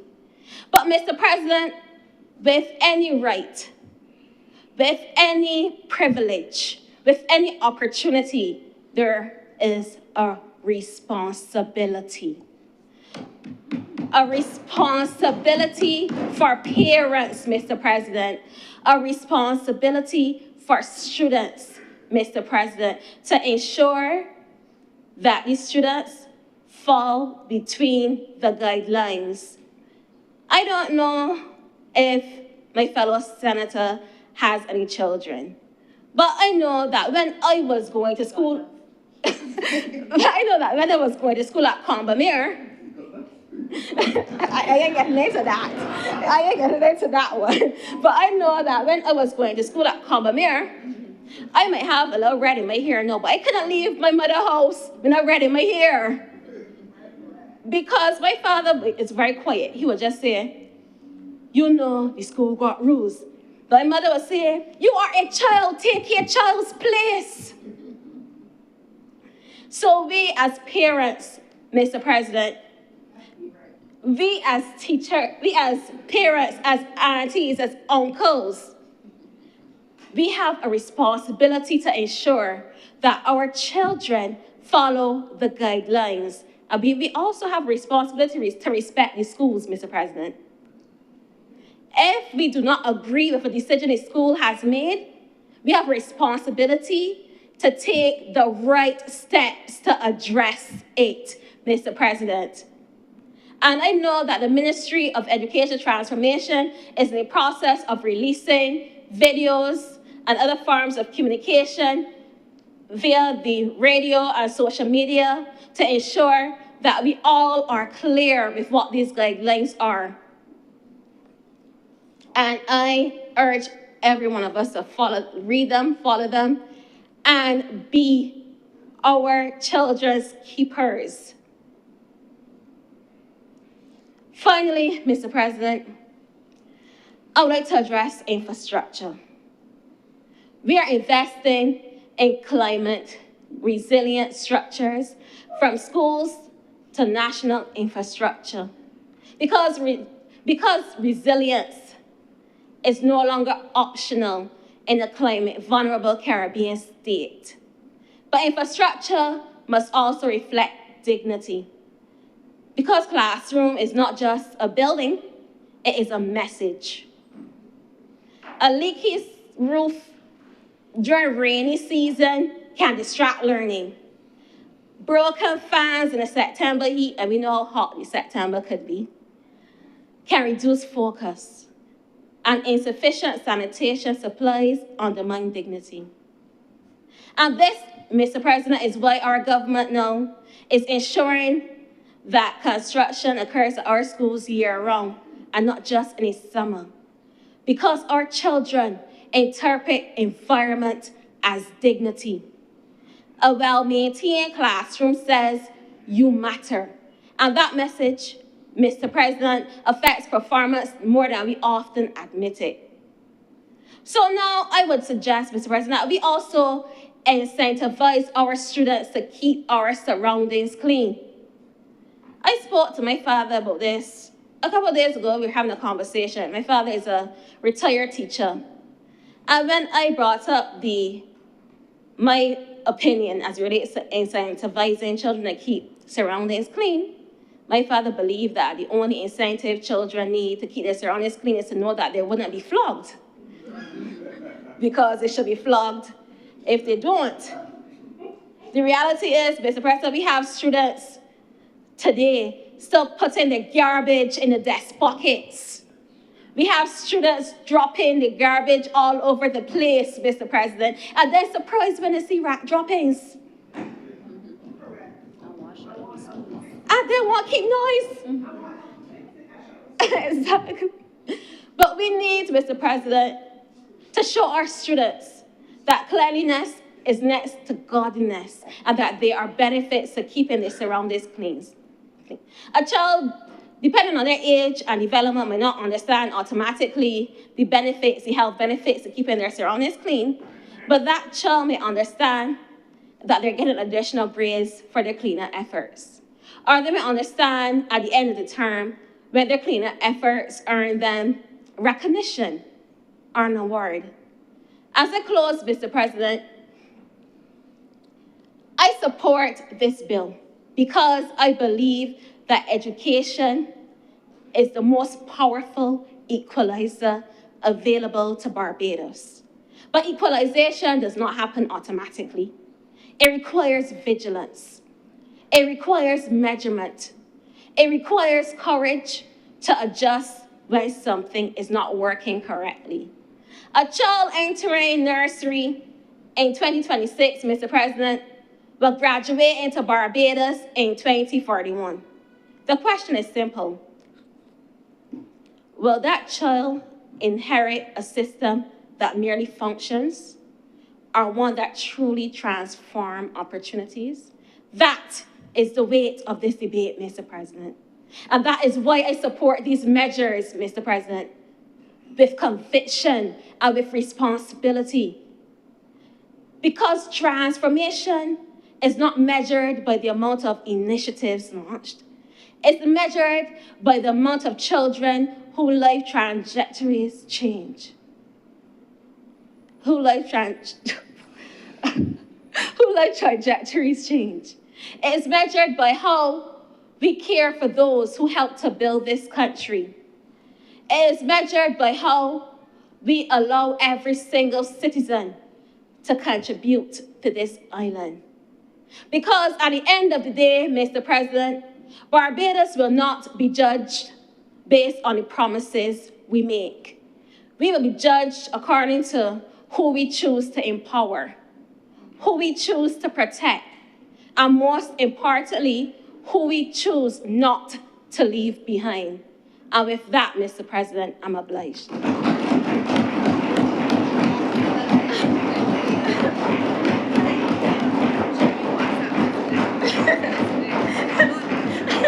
I need water, desperately. Thank you very much, Senator Janelle Odell. Senator Andrew Maldu. Thank you, Mr. President. A difficult one for me to follow, but I will do my best. I know the time is 14 minutes to 4 o'clock. It shall not be 14 minutes to 5 o'clock when I sit down, sir. Long before that. Sir, firstly, as I stand, I had said before that I was so glad to have changed location, but now I would like an opportunity maybe to go back, because there is, I had a history as a thespian as well, so there seems to be, down there now seems to be a lot more sport than when I was there. When I was there, there were times when I thought I was living, because everyone was calling names of their favorite television shows, sir, it seems, so I think I should as well, because I heard of Days of Our Lives, I heard The Boldly Beautiful. There was a time in the previous sitting that I thought, when I was down there, I thought I was in Bewitched, to be quite honest. Now it seems like there might be Gilligan's Island. So I will have to introduce. I will say that my favorite might have been Barnabas Collins, The Dark Shadows. We'll go with that one for the day. So now we've called all the names, and anyhow, I will try to collide with the budget though, with the estimates, the appropriations bill.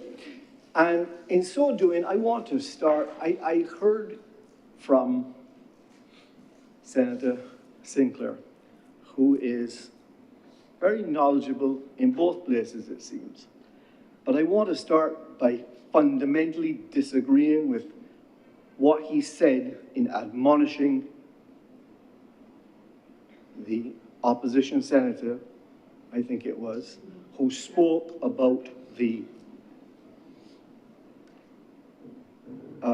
flyovers because they're not covered within this appropriations bill.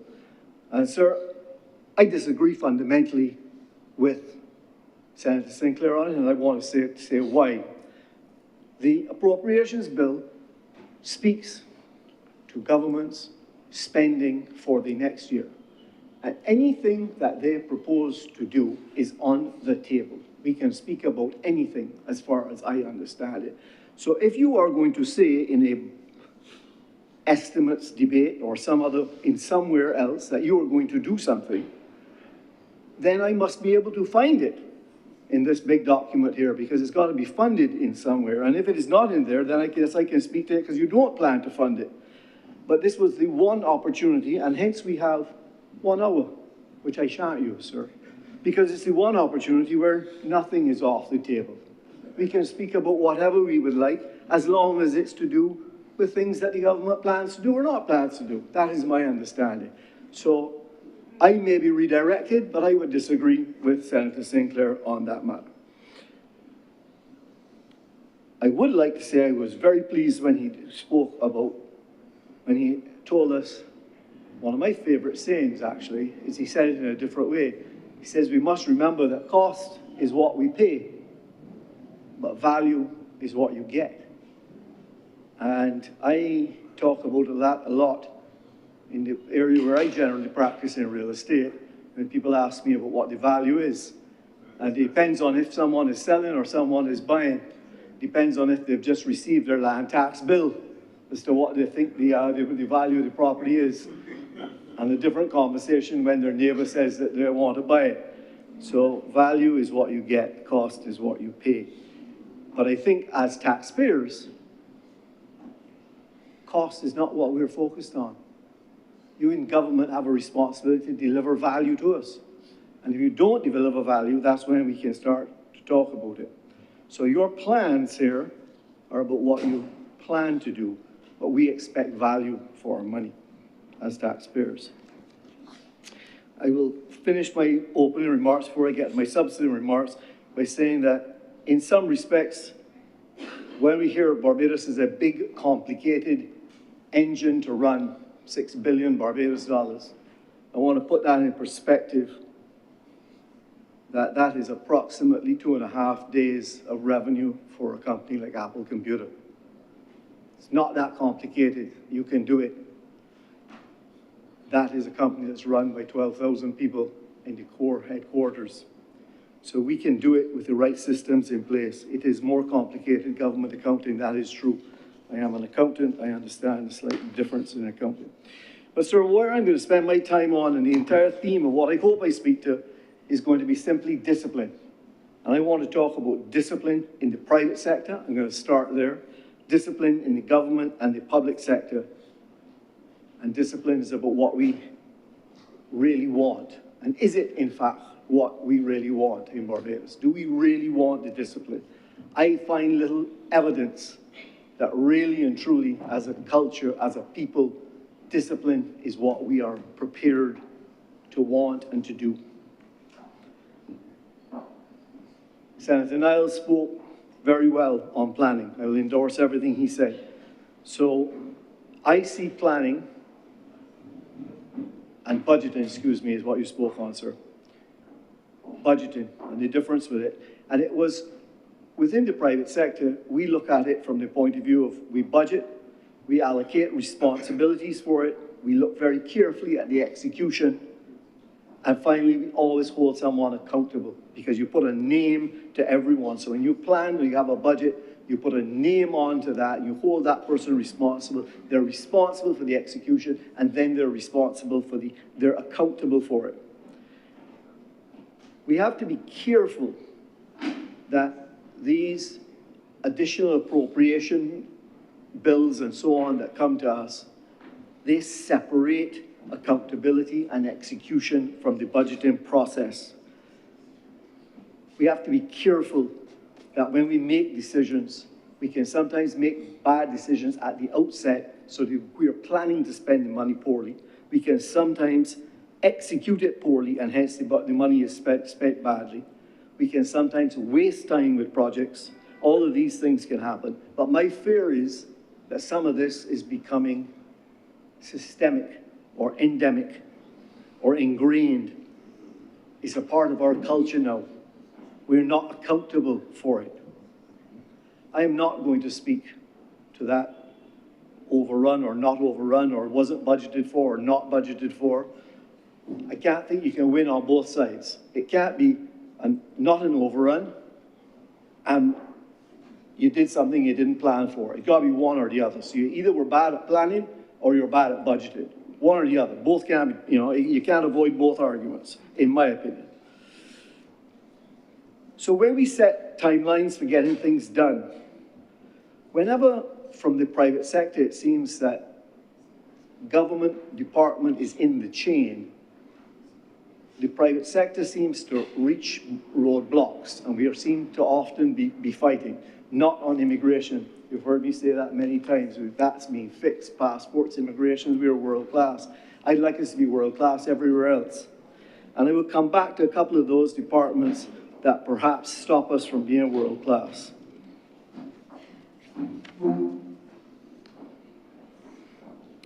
I am concerned, sir, as we start this budgeting period. I'm not sure how many people have done the math, but it's some pretty simple math to do. I may not get it right within $1,000, but it'll be more or less correct.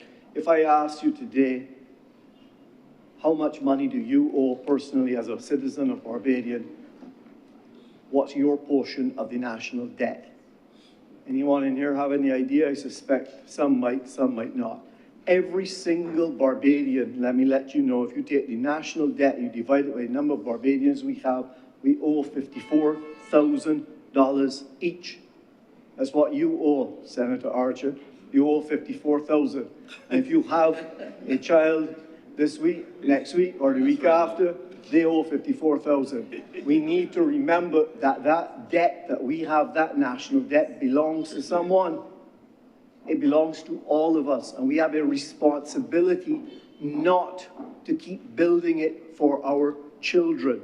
And that's the challenge when you don't have a balanced budget and you continue to borrow. It is a true challenge.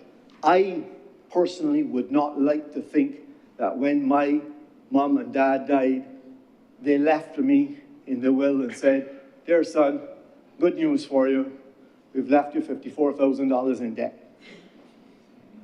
Is that what we want for ourselves? Or do we want to change this trajectory so that we might put a rest to the, I'm not saying to you that it is not, we have to repay it all today, but I would like to understand what is our plan? What is our discipline? What do we plan to do for our children?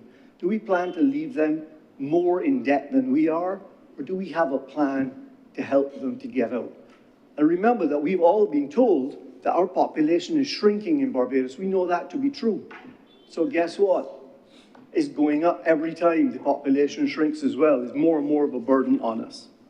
So in reading the appropriations bill, sir, you can deduce government policies from that because you can see where they choose to spend money, where they choose not to, what they prioritize, what they do. And many people have spoken to that, and I applaud all who have. And as Senator Ford has said, you stay within your, for me at least, I like to as well, stay within the rails of what I understand. So I listen intently to other people who are experts in areas that I am not. I try to stay, like how you've described it, within the rails. So I noticed, when I read the budget, I looked keenly at what the revenue was. I noticed it growing. For the government side, there's a bit of a shortfall over the next couple of years, a growth in the revenue, which has come about as a result of some changes taxation-wise, and then it's going to fall back. And we have to spend that money prudently. So I look to see, what are we doing with that extra revenue that we didn't have in the previous year, and we will not have, according to the estimates, in future years. And I was very pleased to see, sir, that when I look at the estimates, I look at the appropriations bill, government's employment cost in the next year is going up by 4.4%. That seemed very reasonable to me, actually, in line possibly with inflation, probably in line with what the private sector is expecting in terms of its salaries growth during that period. I was quite pleased to see that. So from that, one could deduce without looking at every single line item, because I can't, just as many senators, I think Senator Reid explained it to, Senator Sinclair has explained it. It's a very detailed process. I can't go and look at everything, but I look at it at the macro level. I'm pleased to see that government is being prudent in its employment. Having said that, I don't know the exact figures, but the numbers when you ask and are knocked around, somewhere around 20,000 people are employed within the Barbados government, which equates to about 15% of our entire working population work in a government job. We aspire many times, I hear in here, I don't say it myself, I listen, I hear, we aspire to be, we look to Singapore for examples of what we would like to be. So in that particular example, I would just like to say to you, in Singapore, 4% of their population works in government. 4%. We're at 15%. Why I highlight this is because perhaps later on in my discussion, I'll get back to it, we have a drought of skills in Barbados. We have a drought of skilled workers. I have seen workers from the East, Chinese workers, I believe they say, I don't want to call a particular nationality. I see that in the construction sector, we're employing people, we've got to get people out of Colombia, we've got to get people out of Mexico, I'm told. I know for a fact that we have a problem with skills, we have a problem with people. And I'm suggesting to government that one consideration might be, this is a great time to reduce government workload and release those great people into the private sector where the private sector needs them. They are needed today. And I'm going to come back and I don't want to say everything on skills before I get to there. So some specifics about the proposals that I saw. And as I said earlier, I can link the proposals made in the budgetary statements, or whatever the right words are, to the appropriations bill. Because I understand in there's a proposal that says there's going to be a rebate on security cameras so as to help with the cradle larceny. So that has to be paid for because that rebate would have been thought of and would be assumed in these estimates to say there's going to be a rebate on that, so we're going to collect less money on the importation of security cameras. But sir, it really troubles me when I come back to discipline that our solution for cradle larceny is to put up cameras. Our solution should be lock up the people. The time has come. The time has come. We have talked about, we're going to have proposal that we have to recognize where's your source of these goods that you're selling. We want to know where you got these from. We're going to go into the market and find out where you got these from. We have it. So I don't quite understand if we are not doing that, how we continue to. I'm not disagreeing with the proposal. I'm quite happy with the proposal that cameras will now be cheaper and more people maybe will install them and so on. But I don't want us to get around the fundamental issue that we have, which is discipline with regards to this. It's not, when I grew up and I didn't understand exactly the English, I thought cradle larceny was you were stealing to live. You were stealing a few goods because you simply couldn't afford it and you're trying to feed your family. But it's not. But when I actually Google it and find out what it means, it doesn't mean that. It means it's stealing agricultural produce. But that's what we understood in Barbados. So I guess a van full is okay, because that's how it goes. The other thing, and I've used 15 minutes, so we're doing well. The other thing I wanted to talk on is the proposal on the flyovers. I want to collide with this because I don't see it in there. So if we are going to do that, there has to be some plan to spend that type of money. And I don't know if it's the right or the wrong thing to do. I would like to make a few suggestions of things that I think we could do immediately, and perhaps it could alleviate some of the problems, and maybe we could delay or build less or whatever. Because what I'm fearful of is that we move the problem from one place to somewhere else. So one of the things that trouble me, and I have specific evidence to give on this, is that wherever I see at many junctions these vendors on the side of the road, I notice that traffic sometimes is worse. But just last week, I had occasion to drive through the Cawood area and come up to the T-junction there by Lairs to turn right, and it was free of flowing traffic. I had dreaded to go through there. But guess what I found out? The vendor who's normally on the left was ill that day. So he wasn't selling. So the traffic was freely flowing through there.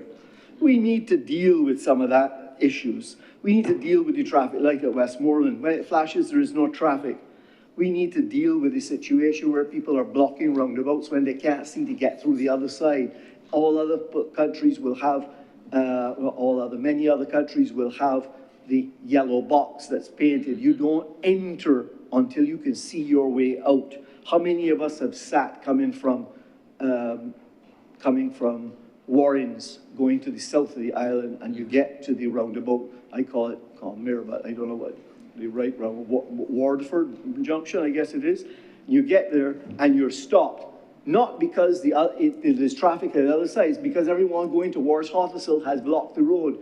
We can solve that. I can get some yellow paint. I will provide the yellow. I won't paint it. Sir, you would come with me. I'm sure you would. We can paint some yellow boxes. Don't go through there.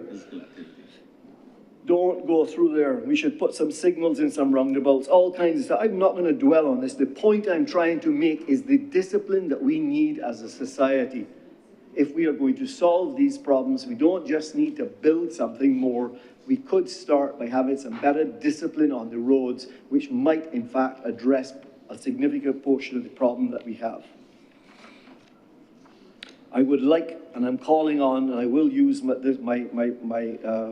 time on my feet to call for one thing, which is that I see that we are building a beautiful road down on the East Coast at Calawash. We're continuing what this government did in terms of what the Barclays Park side is now continuing through Calawash.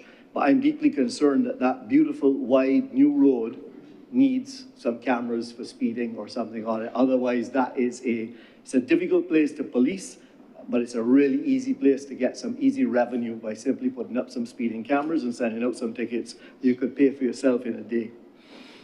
So, sir, while we're talking about roads, I would like to then move on for a moment to speak about, I've said this before, and it didn't get any traction, so I wouldn't say it again, which is about public transportation and how we perhaps could alleviate some of the problems on our roads with road traffic if there was better use of public transportation.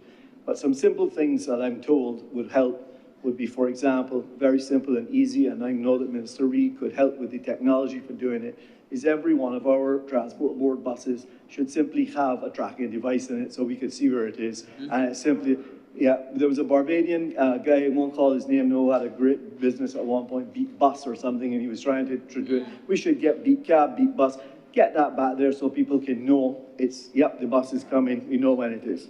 Some small little things, maybe people would use more of the public transportation if it was more reliable, it was more punctual, you were able to know when it was there.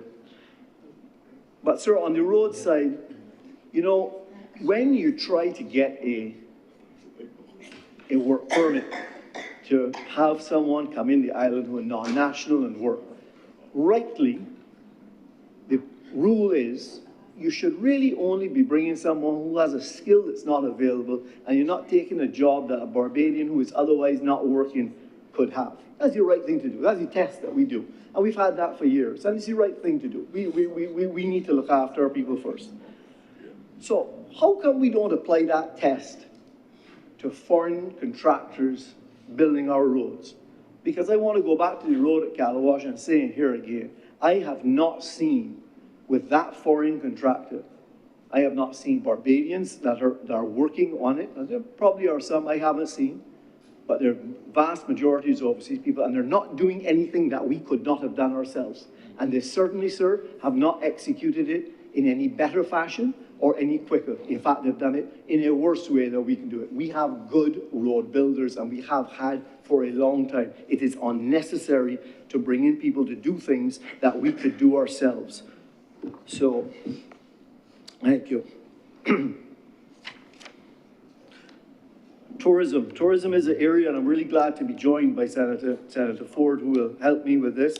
And so I won't speak too long on it because he's maybe more of an expert than me, but perhaps my focus is on the villas. Just give you a couple of statistics here before I make my point. To my knowledge, there are 6,423 hotel rooms in Barbados through the BHTA, spread over 112 properties. We don't know exactly how many villas, but those could be small apartments, Airbnb types, whatever. We don't know exactly. It's kind of hard to know because they're not all registered, but we estimate that there are probably about 6,500 of those for about 13,000 rooms in Barbados. And I want to give you that for context, because 13,000 rooms, just actually out of context, for 6,423 rooms in total of Barbados, I think Senator Ford would know that that's actually still not as large as the largest single hotel in Las Vegas, which is 7,000 rooms in one hotel. So we're big, we're spread out, we're all over the island, we're quaint, we're nice, we're all of those different things. But I use that word quaint, sir, specifically because I worry. I worry that we may be losing this quaintness as we accelerate the number of hotel rooms that we're building, as we accelerate the amount of cruise ship passengers that are coming here, and our infrastructure has not caught up. We've seen it painfully in Old Town as that new hotel, which I believe will be open in June, the Royalton. We saw the pain that we went through with that road and what it means, and where many people are worried about how many people are bringing to that beach and the overuse of the area and so on. So I'm using this opportunity, recognizing that over the next 6 months, if I can understand it exactly, between the Royalton, the Indigo has now come on, the Pendry is planned to come on at the end of this year, the new Blue Monkey Hotel. There's another about 400 rooms in the next 12 months that are coming on. And that is great work. Thanks somewhat to the former Minister of Tourism, I believe, Senator Cummins. You were in that role at one point in time, and many of this work would have been started a long time ago. But what I don't want us to forget is that we have to keep up with our infrastructure.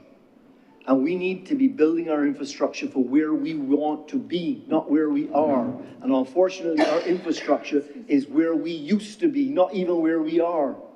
We are struggling with our infrastructure, whether it's our road network, our electrical grid, etc., which I will come on to. And I think part of that is going to be the strategy as to what do we use the marketing dollars through the BTII, which I believe they spend about $100 million a year, but I could stand corrected. It's hard to see because give me the right acronym? BTMI, thank you. It's about $100 million. It comes from the, some of it comes from the head tax at the airport and so on. And thank you, airport service charge. You know, I don't get all these names right. So it's a lot of money. And I would just like to suggest that perhaps, when you look at when we are as busy as we are in Barbados, we might want to redirect and think a little bit more about getting a higher value tourist to Barbados and not a volume tourist to Barbados. We are a higher value destination. We are a quaint destination. We are never going to win the volume race, but we can win the quaint race. We can get the higher value tourists here, especially when you consider that 50% of our rooms are in villas and some of them are extremely nice.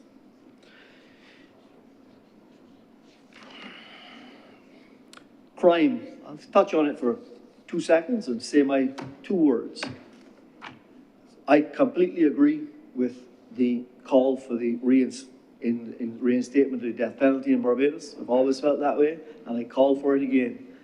And I call again for a long sentence, whether it can't be life in prison, I'm told, for any crime that is committed with a firearm. As a country, I believe that we need to move to this quickly. It's clear that we're not winning this war against crime. So that all comes down to discipline. And as my half hour is about to expire, I want to ask, yeah, I am, very much so. I want to ask the Leader of Government Business if she could do me the favor of responding at some point to me on the when we passed, and when we moved from CAIPO to Business Barbados, in that legislation, there were no service level agreements. And I stood at in this chamber at that time and said that I was hoping that within the legislation, we would have built in some actual criteria that said we're going to do this in X days and we're going to do that in Y days and that in a month or whatever it took. And I was told very clearly that has no place in the legislation. It will come soon after. I haven't seen it. Maybe it exists. And I'm calling to ask the leader of government business, which doesn't fall in our ministry now, but if we could find out for us if those service level agreements have been published by Business Barbados, and how are we doing? How are we doing? Have we achieved anything? Have we gotten value for money? Because that costs us a lot of money, the shift from CAIPO to, it costs us money, trust. So let's see if we got value for money. Let's see if we've made any improvement. Let's see if we made any improvement. On the skills lacking, sir, I just want to make a couple of points on this. I want to tell you that we have a series where people have been talking about education, many different things. Listen, we do a real good job of producing doctors and lawyers. And perhaps there's maybe too many lawyers and too many doctors. I don't know. You would have to tell me about the doctors, the lawyers can tell me about that. But what I can tell you, we don't have enough of. And if you are a plumber, a carpenter, a mason, a joiner, a tiler, if you have any education in the hospitality side, whether it's been food service, bartending, maitre d', whether you're a property manager, electrician, that's what we need in Barbados today. And I do hope, I'm not an expert on it, I've heard people speak on the education side, but we need to focus very, very carefully on the skills that we're building. They are opportunities for our young people. Are we producing, are we making them think that everyone needs to be that lawyer, that doctor, that accountant? You don't have to be. Some of the highest paid people can be plumbers and electricians, and they can be entrepreneurs, and they can build their own business, and they can own their own life, and they can move from, what did you call it, internship to ownership. That's the quickest way you can do it. And I really hope we double down on the places that do that, the Samuel Jackman School, Polytechnic, and others. We need those skills. We have a talent drought in Barbados. And you know, Senator, to read what worries me when we talk about artificial intelligence, and I'm not worried about it, I'm not scared about it, you know I embrace it. Embrace it, embrace it, embrace it. But what worries me is there is no sustainable competitive advantage in artificial intelligence. Because it's available to everyone. So things that we used to be able to do because we might have been smart are being done for us. I get emails from people and I can immediately see that AI helped them write it, right? And resumes that have been helped by AI and all these type of things. But there is sustainable competitive advantage in knowledge and in data. And that's where we need to focus. So it's not AI for AI's sake. I'm going to collide again, as they say, with the appropriations bill, because you will have seen that the duty and VAT concessions on electric vehicles have been continued, and they are obviously prepared for in the estimates. They have to be prepared for in the estimates, sir, because as you know, as I've said before, and I'm just reminding new members in here, that the difference between an EV vehicle from a government's point of view and an ICE vehicle, ICE, internal combustion engine, is significant. Because when you send $15,000 in foreign exchange out to buy one car solution with an ICE vehicle, internal combustion engine, the government is going to collect over $45,000 in tax for that one vehicle.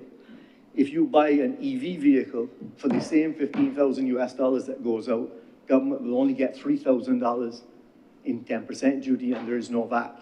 And then remember, it doesn't go to the gas pump either, so it doesn't pay any of that gas fee that goes towards the licensing. So when we extend this, I am not opposed to it, not opposed. I drive an EV vehicle because structure drives behavior. If this is the structure of the tax system, and I can afford to buy an EV vehicle that I otherwise could not afford, well, then I buy it. I didn't do the structure, I just demonstrate the behavior.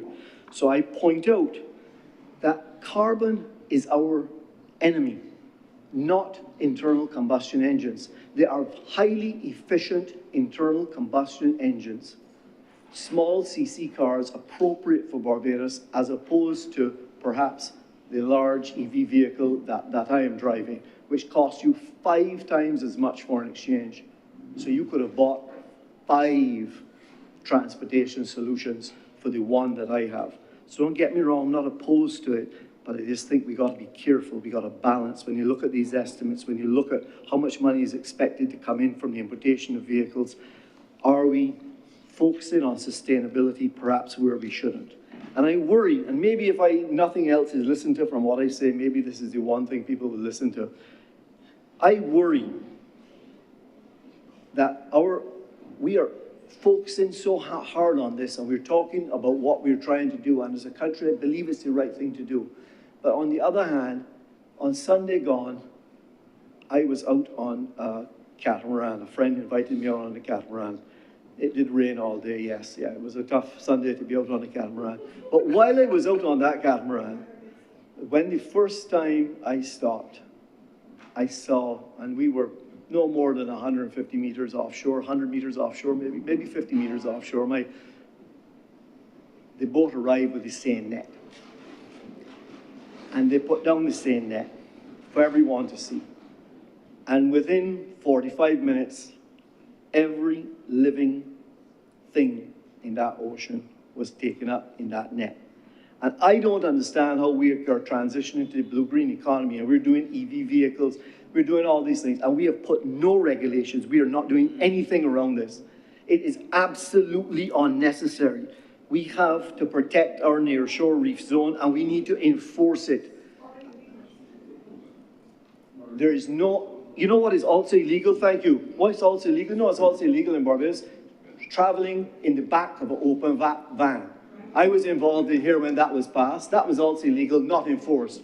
Riding a bicycle without a helmet, not enforced. So no, the enforcement and the accountability, we can spend all the time we want in here passing all these different regulations. And I have said before, as that good Greek philosopher told you, the more laws you have, the more corrupt the society.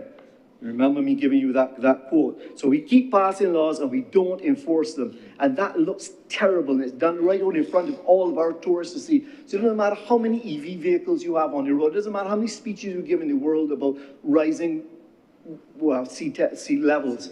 If you continue to allow, say, net, and we moved the boat further a little bit down, I couldn't take it, and they came there, and they did it there as well. It is absolutely awful, and I don't need to go through all the things that they say. What I would like to do, though, is to say, look, maybe these folks need an income. So let me give them an income. You know what we should do? We should put down moorings, permanent moorings on our west coast, so that the 30 or so pleasure craft, that same catamaran that I was invited on, doesn't have to drop anchor every time. And if 30 of those boats drop anchor every day, and they drop anchor 2 or 3 times, that's 100 times the anchor goes down. Why don't we put out permanent anchors for the pleasure boats? Why don't we employ those same people who are clearly familiar with the water and familiar with the area? It will be good income for them to maintain, to collect the revenue from it. We can charge the pleasure boats, we can charge individual boats. We should do that. We could do it. Again, dropping an anchor each time is not in keeping with our sentiment of being in the blue-green economy and really wanting to protect our environment. And to that extent, also on the international visiting yachts, we have a key opportunity here, I think, that we should have looked at. And when you have these large boats, there's supposed to be a clear, well-communicated anchoring plan, but it has not been updated. It's not easily found. And there needs to be more of them. And if we can have designated, clear, safe anchorage and mooring zones for these international yachts, we can earn money on it. All over the world, they're charged on a per meter, per night basis, and we need to do it, and we need to do it quickly. So, sir, I'm going to close, took a lot longer than I thought, on what was also spoken in the other place about the challenge that we have with the rising oil prices and the need to release this investment that we have been focusing on in photovoltaic. I just want to update, and I'm happy to be corrected by anyone in here who knows better, but my understanding is that, and we've heard these numbers before, sir, there were applications applied for 400 megawatts of photovoltaic in Barbados, 400 megawatts. There was 205 megawatts approved, but the Barbados Light and Power had said from the beginning that without battery storage, they could only allow 100 megawatts. So we know that there is over 100 megawatts, a lot of it actually procured, paid for, some of it actually built, which is not yet turned on. And what I heard said in the other place is that with the rising energy costs, we have got to accelerate this. I also seem to remember in late November, I believe the then Minister of Energy, Senator Cummings, had actually said publicly that there was some signatures went on to unblock over $500 million in investment and was coming soon. Signatories, thank you, 500 million. So it's been 4 months since then, and with in the other place, hearing about what's happening with the oil prices, seeing it in the world, realizing how an impact it has on Barbados. I'm just curious as to where are we at with that, because that is going to be a huge impact on all of the Barbadians. As far as I understand it, we still have no private power PPA, I think it's called, drafted or any agreements for BESS. I know this painfully myself, having a BESS system which can't be turned on. There is still no interconnection agreement with the BL&P Light and Power, and there still is, the BESS licenses are in process, I understand up to recently, but I understand that there's been not many being issued to date, but perhaps there'll be an update on that. What I would like to say on it, sir, is a significant amount of money has been spent in the private and the public sector, and we have got to unblock this situation. And if we unblock it quickly, we could have saved a lot of money in the foreign exchange. So hopefully I have collided at times with the appropriations bill. Hopefully I've been of some entertainment, and I will close on my last pet peeve. I think that this document could be so much simpler if we simply move from frustration to facilitation, move away from the concessions, move to a flat VAT of 20%, have a basket of items for our people in our least well-off part of society so that they can have VAT-free items to live by, and to remove personal income tax completely so as to simplify all that we're doing. And do not tax anyone upon what they earn, tax them only upon what they spend, and get away from your duty and go to a simple, flat duty. So that will solve your problem, that you don't have to issue concessions because everyone will play on a level playing field and no one will have to ask for concessions because you're going to give them anyhow if you ask. No large project, as I've demonstrated in here, in the last 25 years, sir, has been built without concessions. So we're going to give them anyhow, so why not make it the same for everyone? So don't focus on my number. I haven't done the math. For those who are trying to do the math on a 20% VAT, I haven't done it. I'm simply saying, change your philosophy. Change your philosophy from one of a complicated tax system to a simplified tax system where you know that you will tax people on what they spend, not on what they earn. And simplify it, you can do things a lot easier. And with those few words, I'm obliged to you, sir. Thank you very much, Senator Malado. Senator Commissioner Benjamin. Mr. President, this morning you got a special good morning.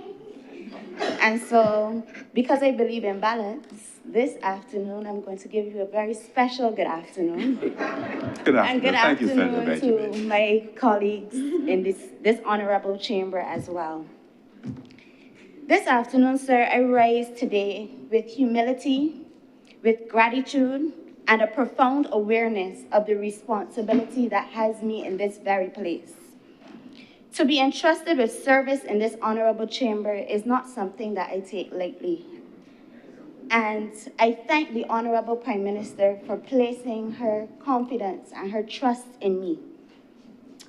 And I give this honorable chamber my solemn assurance that I will give of my very best, lending my expertise and my experience to the advancement of policies that are intended to improve the lives of all Barbadians.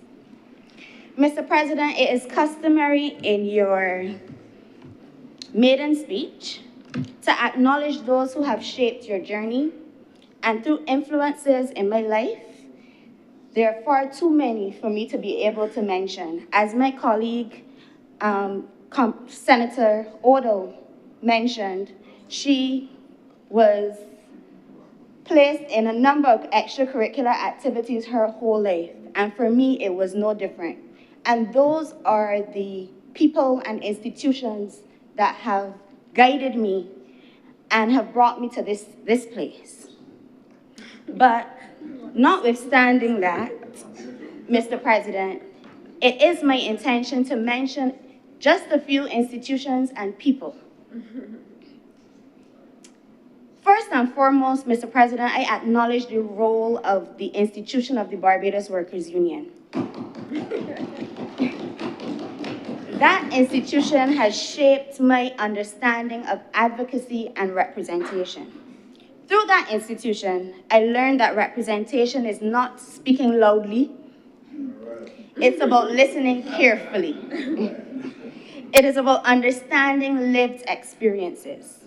And in that vein, I must also acknowledge the General Secretary of the Barbados Workers Union, who is also the sitting MP for St. George North, where the action is, and her role and contribution in my life. If you know her, you would have heard her say before, I'm sure, that she rises and falls on principle. And that is something that I intend to also bring with me to this honorable place. I also acknowledge Sir Roy Trotman, who I consider to be one of my greatest teachers. He is a man of a wealth of knowledge. He knows a lot about everything, but especially industrial relations. And he is someone who is willing to share his knowledge, and I am always a willing recipient. So I have taken this opportunity to specifically thank Sir Roy Trotman. And Mr. President, I also want to acknowledge my comrades and delegates at the Barbados Workers Union, many of whom share on a day-to-day basis their lived realities. And it is those lived realities that will guide my contribution here in this Honorable Senate. Last but by no means least, Mr. President, I want to make mention of my family. My parents, they are the two most supportive people that I know. There has never been a dream or an aspiration that I've had that they did not see fit to allow me to pursue. And Mr. President, I do have two older sisters, and if you know them, you know they are the epitome of excellence. And it is no wonder that I've always tried to reach where they are at, and I believe that that is one of the reasons that I'm standing in here today. Last but by no means least, Mr. President, I am a newlywed, and I want to extend my gratitude to my husband, who has stood patiently by my side. I am new to public life, but what we've already recognized is that it is a difficult road, a time-consuming road, and he has already expressed his support. So I am very grateful to him for that.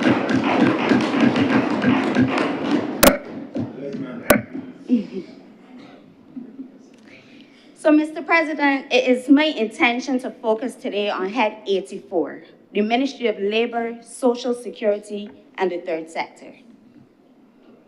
But it is my considerable view that ministries do not exist in a vacuum.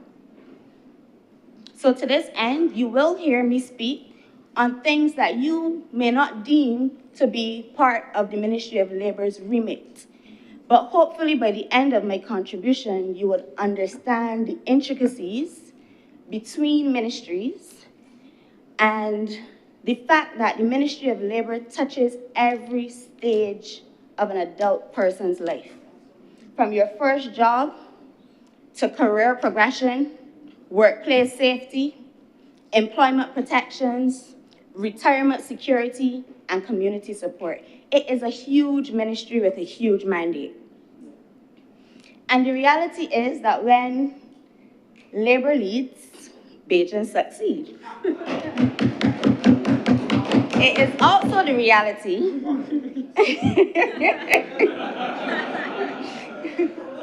It is also the reality, Mr. President, that when labor policy works well, it strengthens the entire system of governance. But equally, the opposite is true. And if it does not work well, the consequences do not stay confined to that ministry.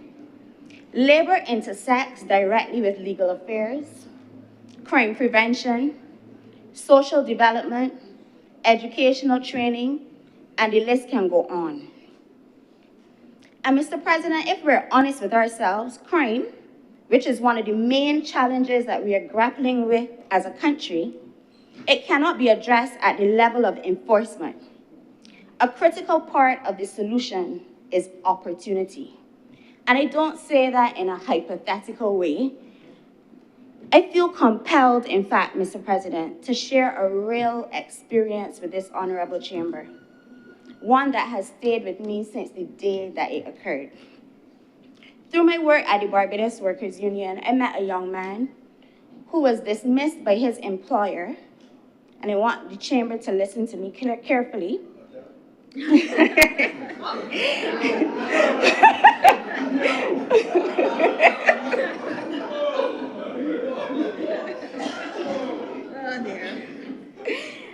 I'm not getting it out of you, Senator Slocum. He was dismissed from his employment after the employer learned that he had a criminal charge at the time of entering employment. I want the chamber to understand that this young man was employed for 5 years before the company learned of that criminal charge. I also want this chamber to understand that the young man, the charge was actually dismissed. Nonetheless, notwithstanding all those facts, the employer dismissed him. The union obviously went through the channels and we sent the matter to conciliation at the Labor Department. However, before the matter could be dealt with, and we'll get into that when it comes to the time to deal with the Labor Department, but before the matter could be dealt with, I saw in the newspaper the same gentleman was charged with a criminal offense. Let me be very clear. I am not condoning crime under any circumstance, but we must confront a difficult truth. When we remove or we hinder opportunity, we sometimes create the very outcomes that we later condemn. That young man had demonstrated that with structure and with income, he could function responsibly in a workplace. We had cogent evidence of his ability and his capacity to contribute meaningfully to society. He was employed for 5 years without issue. But when an old issue came to the company's knowledge, the response was exclusion. And exclusion became the pathway to worse outcomes for him. But not just for him, for his community, and ultimately for all of us. Mr. President, I say this respectfully but very firmly. As Barbadians, we all have a role to play in national development. Employers are not exempt from that responsibility, private sector is not exempt from that responsibility. Of course, businesses must protect their operations. We're not saying that's not the case. And of course, due diligence matters. And yes, safety and trust must be paramount, but there must also be room for context, for fairness, for rehabilitation, and for second chances. It is the responsibility of this government, though, through the Ministry of Labor, to create the frameworks that give people a genuine chance. And that is the basis for these estimates. Mr. President, before addressing the estimates in detail, it is important that we place them in their proper context. So I want this chamber to understand that we are not now starting from scratch. We are following the deliberate and consistent policy in a direction that is grounded in the belief that Barbados' greatest resource is its people, and that national development must therefore place people at the center. It was this Barbados Labour Party government that introduced for the first time a national minimum wage in April of 2021. And at that time, the national minimum wage was pegged at $8.50. But the commitment didn't end with its introduction. The government continued to strengthen the national minimum wage over time. And in June 2025, it was increased from $8.50 to $10.50 per hour. In the budget of 2025, we were informed that it was the government's intention that that minimum wage will increase yearly by 2%. And they made it very clear that that does not mean that the minimum wage board will not sit. That 2% was strictly to incorporate the fact of inflation. And so as of January 2026, the national minimum wage is now $10.71. And that is something that should be celebrated. But it is not something that we are necessarily comfortable with. This Barbados Labour Party government has made it very clear that the aim is to have a livable wage. So the minimum wage is more than a labor policy, Mr. President. It is a social justice measure. It ensures that employment becomes a pathway out of poverty. And if you paid attention to the intentions of government, it is to eradicate poverty. So that's why we need to move in the direction of a livable wage. This government has also expanded employee rights and workplace protections. So we saw the augmentation of the maternity leave to 14 weeks. You know, there will always be the naysayers saying that is not enough, but for years prior to that, it was at 12. And so we must celebrate that as well. This government also was responsible, and I will plug the Barbados Workers Union here to say that for years, for decades, we, through our collective agreements, had already had paternity leave in certain workplaces. But what the government did is to legislate it. So now you can't pick and choose as an employer. It's now part of legislation. In addition, anti-discrimination provisions were strengthened, workplace safety reporting obligations enhanced, and significantly, labor-linked conditions tied to government concessions so that businesses benefiting from public support are expected to meet reasonable labor standards. Taken together, these actions reflect the government's coherent philosophy that when workers earn more, households stabilize. When households stabilize, communities strengthen. And when communities strengthen, the national economy becomes resilient. And these estimates, Mr. President, are not a departure from that trajectory. They are simply the next step. And so as I get down to business, Senator Slocum. Moving to Program 40, Sub-Program 156, looking at the Secretariat for Social Partners. This is something that is near and dear to my heart, because one of the things that confirmed my own desire to align with this Barbados Labour Party government was its approach to governance.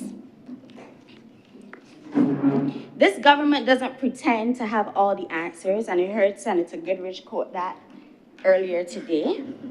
We don't. But what it does is ensure that we listen. And that after listening, we reassess and then implement. And in my view, that is the essence of good governance. And we see that philosophy reflected from the grassroots level. So when we think about Paris Speaks, Mr. President, Paris Speaks is something where the Honourable Prime Minister, along with her members of Parliament, go to every constituency to ensure that people have the opportunity to not only be heard, but to have their legitimate complaints actioned. That is something that I respect and that I am happy to align myself with. Moving on from the Paris Speaks, you also see that type of engagement through the members of Parliament. The most recent one that I could think of is the consultation to treat to the traffic that is ongoing right now with Minister Humphrey. That remarkable tripartite institution in Barbados, the social partnership, is something that we've had for over 3 decades. And whenever I travel on union business and we're engaging with other unions across the globe, that is something that Barbados is envied for. The fact that we are able to sit at a table with government, private sector, and unions and go tete-a-tete and figure out policies, that is something that we cannot make light of. It's not merely a procedural arrangement. It's a recognition that sustainable solutions emerge when stakeholders are genuinely engaged. And it aligns directly with the framework promoted by the International Labour Organization, which emphasizes tripartite dialogue as a cornerstone of labour governance. Mr. President, in this chamber, many of my colleagues have rightfully mentioned the geopolitical tensions. And I want to submit that this model of governance through the social partnership is something that becomes even more critical in these times, in times of economic uncertainty. When global shocks occur, and they are occurring, and there's nothing that a small island developing state can do about it, but when they do occur, no single institution has all of the answers. The ability to consult, to reassess, and to respond collectively becomes a national strength.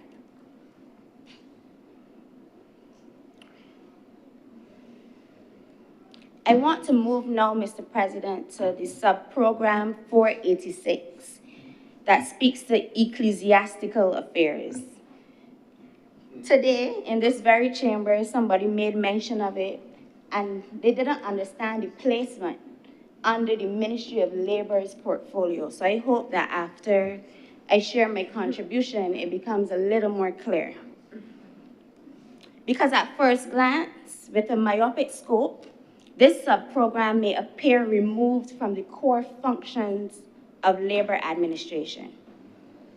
But when we consider the broader remit of the ministry, the connection becomes very clear.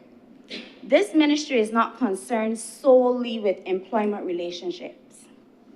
It also engages with social stability, community development, and support structures that help individuals remain productive members of society.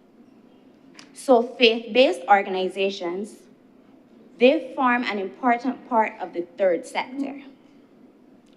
Why, you may ask? They provide counseling frequently. I see Senator Rogers nodding. Mentorship, family support, community outreach. These functions influence not only social cohesion, but also labor participation. When individuals receive guidance and when families are supported, when young people are mentored, the likelihood of disengagement from the workforce is reduced. Mr. President, there was a time when even if parents could not attend church themselves, they used to ensure that the children went to Sunday school. And that environment provided structure, it provided discipline, and moral guidance. And Sunday school was a space where young people were mentored and where community values were reinforced. But we must acknowledge that those realities have changed. And I don't think they've changed because parents are not interested anymore. The lived reality is that work schedules have also evolved. Societal influences have shifted. And some of the structures that were once supported have weakened. So people no longer have maybe that auntie or granny who would take the child to Sunday school. So these are the lived realities. So I'm not accusing Bajans of neglecting their faith, but we always must be grounded in the realities of people. So in that context, faith-based organizations cannot rely solely on individuals coming to them. They must go into communities to engage the said young people where they are. They must provide that outreach and mentorship. So when we speak about crime and antisocial behavior, we often focus on enforcement. People often talk about, oh, the criminal justice system. And that is true, but it's not the only pillar in the fight against crime. In that sense, Mr. President, the allocation of the $1,567,244, it's not ceremonial. It is an investment in community resilience. And in a year where we are marking our 60th anniversary of independence and our 5th year as a republic, the planned faith-based activities and cultural showcases carry a special significance that this chamber should honor. And with that, Mr. President, I want to now look at sub-program 421, which speaks to the Labor Department directly. Mr. President, the Labor Department is the front line of labor administration. If the ministry sets a policy, it is the Labor Department that translates that policy into practical protection for workers and meaningful guidance for employers. But before I speak to the challenges, because there's no secret that there have been challenges, if you listen to the presentation in the other place, the ministry was very upfront about the challenges that they faced. But before I speak to those, I want to place on record my appreciation for the current staff of the Labor Department. That team is so small. And they work under significant pressure. But they remain committed to assisting workers and employers alike. From that submission, Mr. President, I'm sure you can glean that one of the major challenges was the staffing. And I'm pleased to report that these estimates seek to address that deficit. In the other place, we learned that of the intention to further augment the staff complement. We also learned that interviews were held and new officers took up their posts.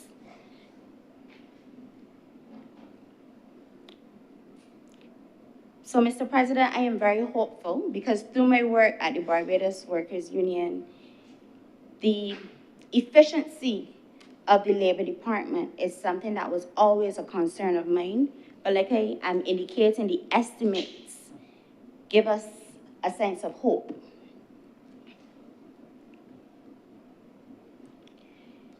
In respect of the Labor Department as well, I need to reference the other place where they spoke of a triage system.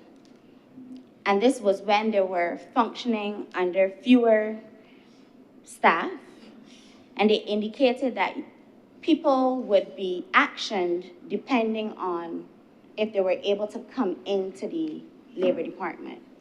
And I want to submit that that's not something that is acceptable. When people go to the Labor Department, oftentimes they've lost their employment and wages have become an issue. So we are very hopeful that the remedies are now in place. Moving to sub-program 499, the Employment Rights Tribunal and Access to Justice. This is very closely connected to the work of the Labor Department. And one of the challenges that was expressed in the other place was the fact that they did not have a fixed place of abode, but these estimates also address that deficit. So the tribunal was functioning in a way where they all shared the space with the Labor Department. So if conciliation meetings had to occur, then they had to figure out the timetabling. But these estimates address that to ensure that they have a space allocated for them.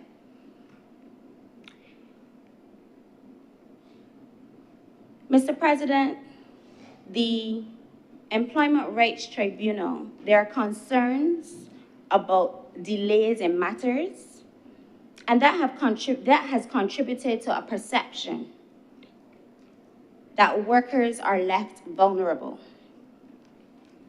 And there are reports of employers who tell workers, well, go to the tribunal and see how long it takes you. So those kind of comments we don't expect to see anymore as a result of the augmentation in these estimates and the fact that the tribunal will now be able to sit daily and really treat to the backlog in the cases. Mr. President, as an attorney as well, I wish to go further and submit that consideration should be given to strengthening the powers of the tribunal itself. The ability to award costs in appropriate circumstances would discourage frivolous or unreasonable conduct by either party, and the power to grant punitive damages where breaches occur without justification would reinforce compliance. Mr. President, the provisions in these estimates for a permanent home and enhanced professional support and a commitment to more regular sittings represents important and overdue steps. With improved structure and leadership, we expect to see a reduced backlog and faster access to justice. Mr. President, an effective tribunal strengthens industrial relations, protects workers, and promotes accountability. It ensures that the rule of law applies in the workplace and that fairness is not theoretical, but practical. Moving on, Mr. President, to sub-program 573, the Human Resource Strategy and Skill Development. During Senator Rogers' presentation, he made mention of Sorry, Senator Rochus apologies. hasn't spoken as yet. My apologies. Malalu. Mhm. He made mention of a skills gap. He made mention of a skills gap. And this particular sub-program, I believe, can assist in that concern. The People Development Implementation and Monitoring Unit is one of the most strategically important units in Barbados. That is my submission. Its logic is very straightforward, that decent work begins with skills, skills begin with education and training must be aligned to the demands of the labor market. So this sub-program exists to create and sustain that alignment.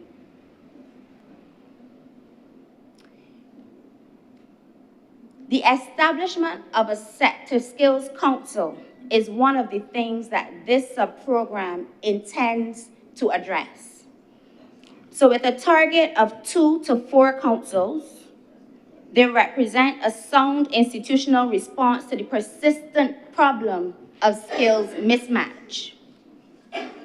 And as a trade unionist, I know that workers suffer most when they're trained for jobs that no longer are relevant, or they're denied training for jobs that are in demand. So the Sector Skills Council addresses that mismatch at the structural level, bringing employers and workers together to identify what the economy actually needs.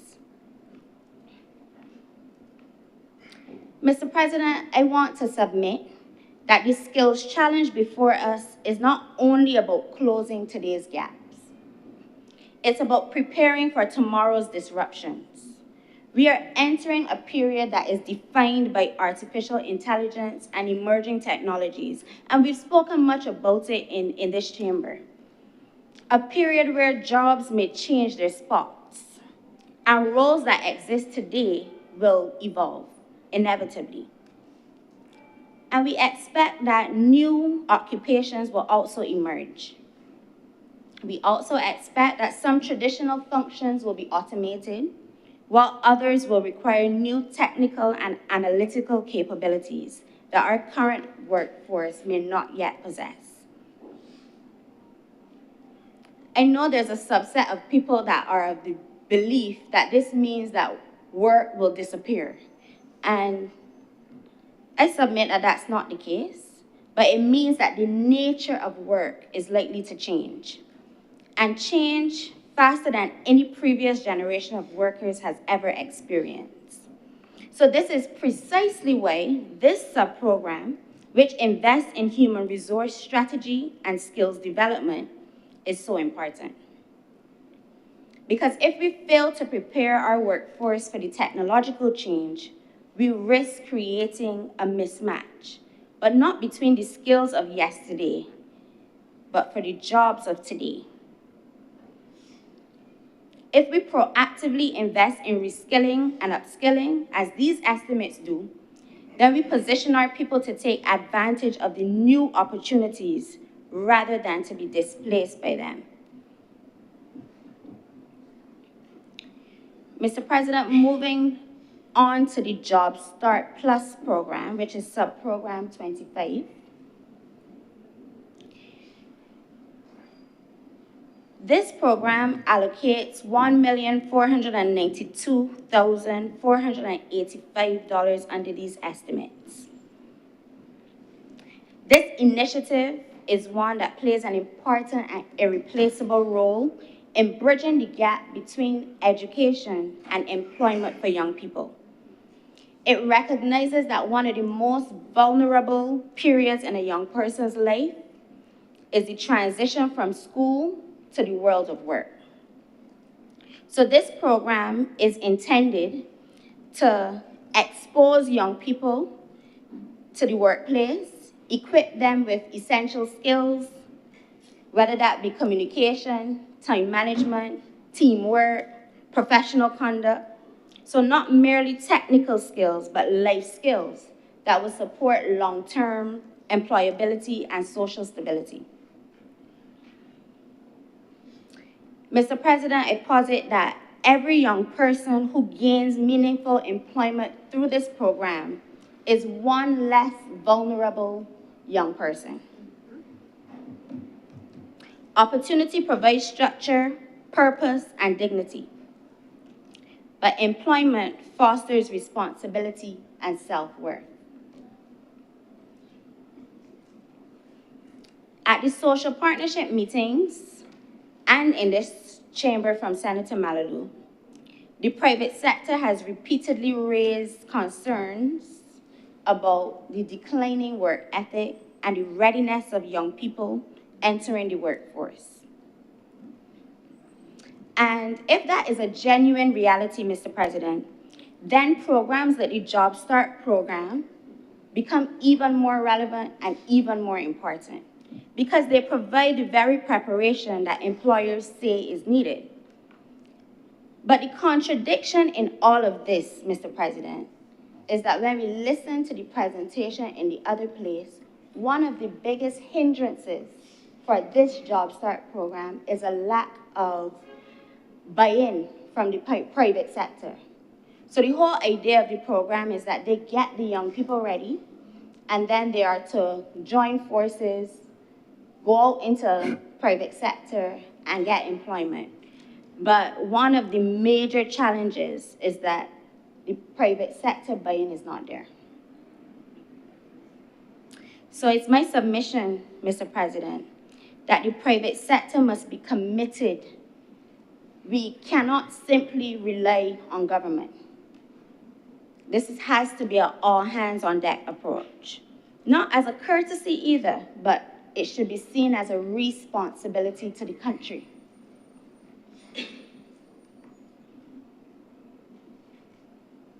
Moving on, Mr. President, to Sub-Program 24, which speaks specifically to the third sector, partners in national development. As I mentioned just now, Mr. President, the Job Start Plus program, it cannot operate in isolation. They need partners.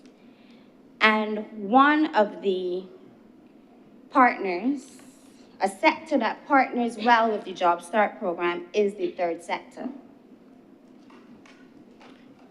Much of its reach, its placements, its training partners, its community access.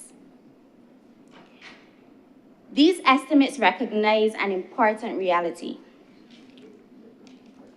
I will repeat myself that government cannot do everything alone. National development requires partnership, it requires collaboration and shared responsibility. The third sector comprises of non-governmental organizations, reaches individuals at the grassroots level, often before government intervention becomes necessary. Their work does not merely complement public policy. In many communities, it is the first and only line of support. We're talking about things like the Barbados Red Cross Society, who provides disaster relief, social support programs, the Pinelands Creative Workshop, who engages young people through after-school programs and cultural development.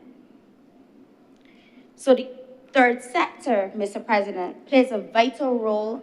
also plays a vital role in supporting our elderly, because you have associations like the Barbados Association of Retired People, the Barbados Alzheimer's Association. So, Mr. President, I strongly support the provision in these estimates for the development of a legal and regulatory framework for the third sector. For too long, these organizations have operated within the institutional scaffolding that they deserve, without clear governance standards, without consistent accountability mechanisms, and without a framework that protects them while empowering them to grow. So, under the estimates, the third sector spoke to this legislation, and they are anticipating that this legislation will allow them to partner in a more serious way with government. Mr. President, I am about to close. I'm conscious that my maiden contribution has taken some time. And I trust that this chamber will indulge me in these final remarks. I began today by sharing my journey as a trade unionist and as an attorney. And I carry both of these identities into this chamber. And it is through those lenses that I examined these estimates. Through the lens of the trade unionist, I see a budget that takes workers seriously. Mr. President, I posit that the question before us is not whether we can afford to fund the Ministry of Labor. The question is whether we can afford not to. A labor department that cannot inspect workplaces efficiently is not a labor department. A Job Start Plus program that cannot secure placements is not fulfilling its covenants with our youth. So once again, we call on persons to understand that government cannot do it all, but that there needs to be partnership. Partnership with the private sector, the third sector. These estimates give this ministry the vehicle that it needs. And Mr. President, I commend them wholeheartedly to this chambers. I thank you.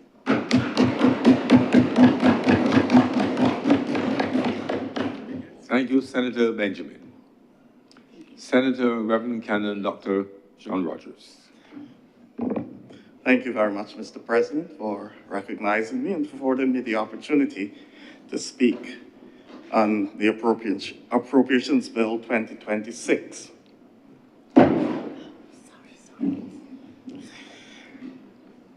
always considered it a privilege to be standing in this place and to be able to speak on behalf of the people of this nation, like Senator King, who mentioned earlier, and I believe that Senator Jonathan Reed did earlier as well. Though not born here, this is my home, and this is the country that contributed most greatly to my development. And so, as I've said several times before, I will die on the hill for Barbados. I want to, first of all, commend the young minds that are around the table, and not so young ones, the new senators, who have all represented themselves very well thus far. I have been really intrigued listening to the contributions and the quality of contributions that you've given. And it really attests to the quality of education that we offer in this country and the type of citizens we produce. I want to encourage you to continue to take this role very seriously, cognizant that there are 21 of us in here, but there are thousands out there who do have the qualifications and probably are more qualified than some of us to be in this place. So let us take this opportunity that we've been given very seriously. Let us take it seriously as well because of the nature of this place. The Parliament of Barbados is the third oldest parliament in the Commonwealth. It's also the third oldest parliament in the Americas. We have a long tradition. As Senator Cummins began, she said, coherence. There's a continuum, and we are part of that continuum. Or as Mighty Chalkless would say, we in town long. It therefore places us in a special place and special position with a wealth of experience for centuries of its existence to speak to some of the issues, even internationally, to offer guidance to regimes which are much younger than ours in this world. But the greatness of Barbados did not begin recently. From way back in the 17th century, according to Dr. Carl Watson in his work, Slavery and Economy in 2011, he said that somebody opined in the 17th century that Barbados is the richest spot of ground in the world. It is the richest spot of ground in the world from the 17th century. So you are really representing the richest spot of ground in the world. I still believe it is. We gather the experience of our past, an undulating past of fortunes and perspectives. And we know only too well there have been peaks and troughs. This parliament has been in existence since 1639, and therefore the infamous slave code would have been introduced by this parliament. But yet this is the parliament that in 1966 led us to raise our own flag and declare our sovereignty as a people. This is the parliament that in 2021, just 5 years ago, moved us to the world's newest republic. And so a lot has changed over time, but our greatness continues. I've highlighted this to say that I'm deeply humbled by the opportunity, as I said, to speak on behalf of the people of this nation. And I wish to do so in this particular debate against the backdrop of a theme, seeking stability in a world of flux. Seeking stability in the world of flux. And it really points to, who is this appropriations bill really for? It's always been my opinion that the appropriations bill is more than just a set of numbers. And like many around the table who have confessed today, I'm not a numbers person. It's not my area. And while it speaks to a government's intent on the management of the economy and the people whom it is called to lead, but the appropriation bill also leads to insight into the nature of that people whose needs and concerns it addresses. It is my intent in the course of this brief presentation, very brief, to collide with the numbers, hopefully in more than a cursory way, and not simply just to fulfill the obligations of speaking to the appropriations bill and colliding with the numbers. And the first head I wish to look at is that of education, and under the three heads that basically come under the topic of education. That's educational transformation, head 96, technological vocation, head 63, and innovation, science, and technology, head 31. When you combine those three areas, sir, Barbados has invested this year just about $1 billion in the development of our people. Just about $1 billion. And because of that, we continue to be the envy of many nations in the world. I was hoping that the little ones from Brooklyn would have stayed a little longer. Because if you mention something like this in other parts, it's called it's called welfare. But we have made the determination that we will make sure, as Senator Odell pointed out, that there is equity and equality in our system. That we will provide a level playing field for all people, where the child of the laborer and the child of the doctor can sit in the same classroom and learn at the same level and excel. And so 100 billion is no small amount to put, 1 billion, sorry, is no small amount. We're getting there, you know.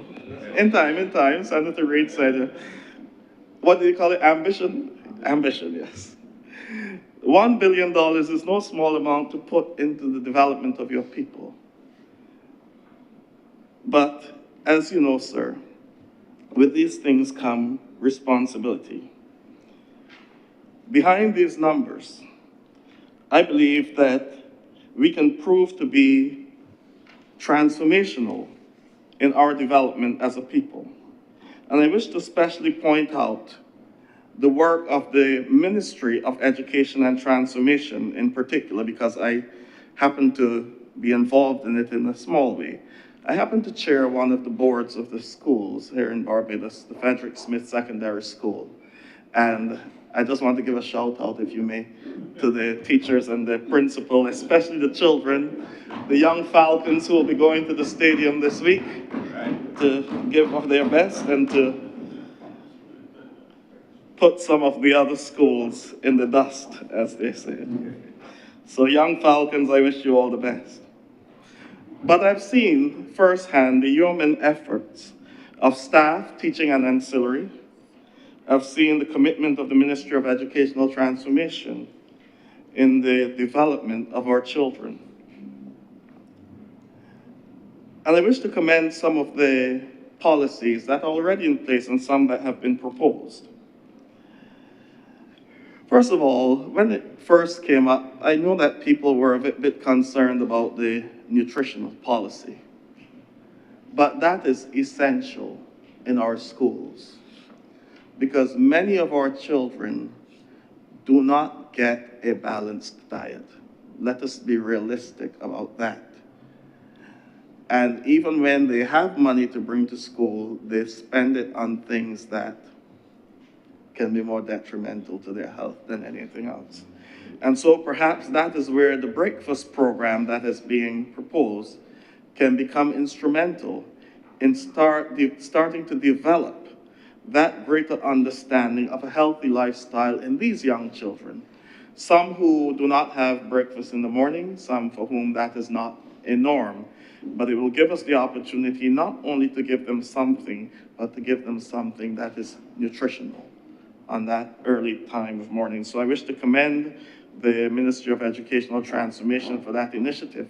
But it also eased the pressure on parents, sir.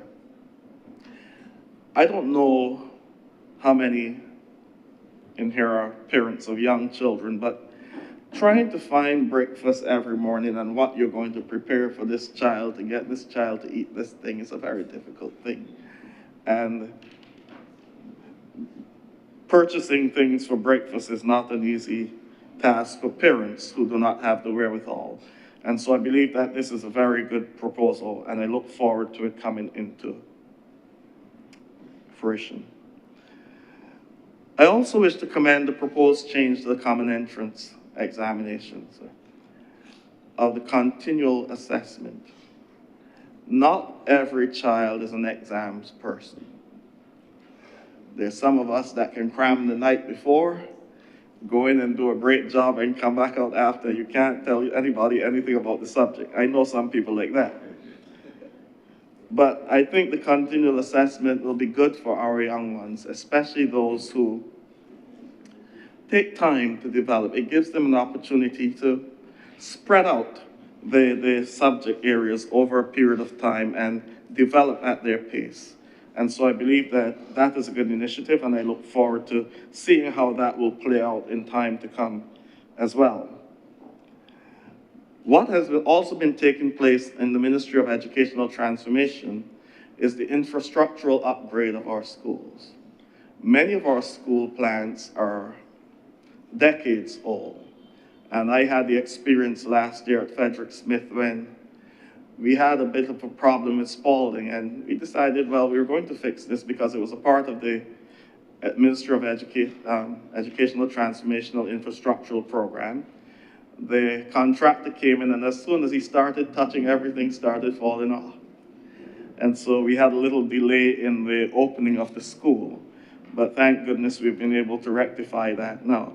But not only is it about the remedial work of getting the schools back up to scratch, but also the transformation of the internal structure of the school to meet the 21st century needs in how we deliver education for our children. And so that is coming on screen in several schools.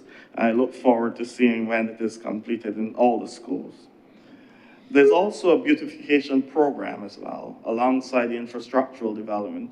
There's a beautification program to make the properties more aesthetically pleasing for the children. In the time when we are stressing so heavily on mental health, the environment can help to shape how we see ourselves and how we see the world around us.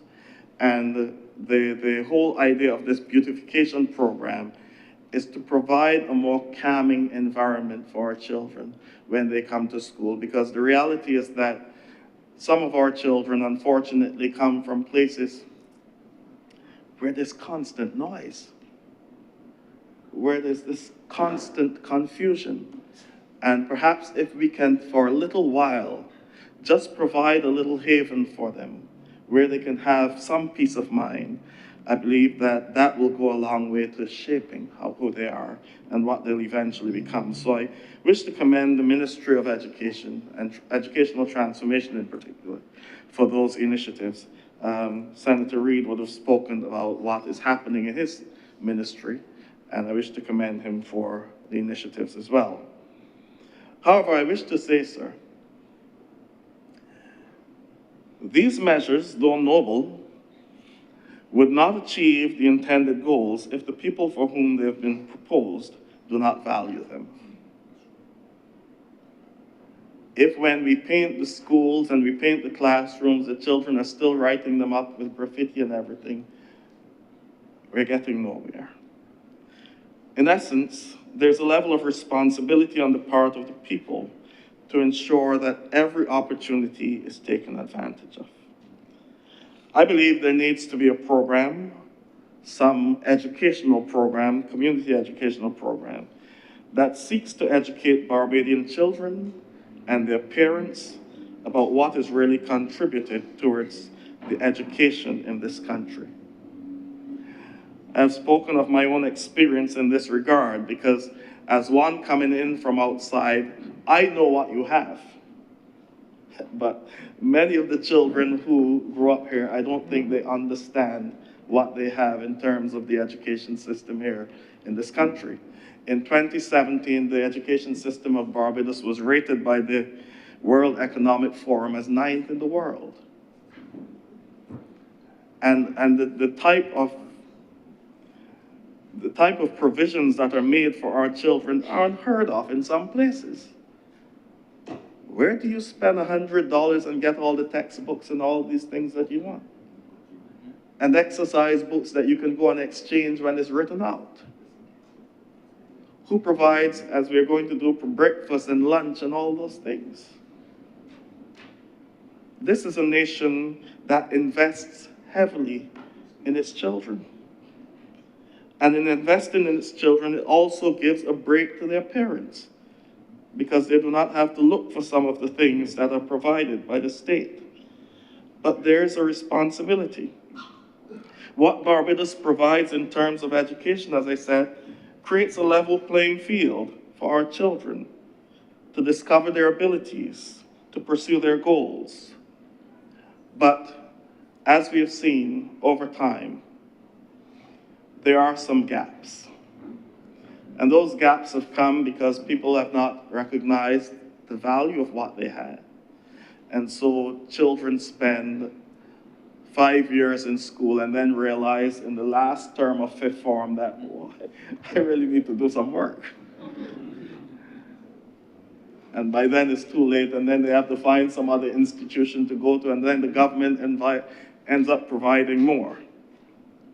I believe that this is the opportunity to deal with some of the issues that Senator Malalu spoke about.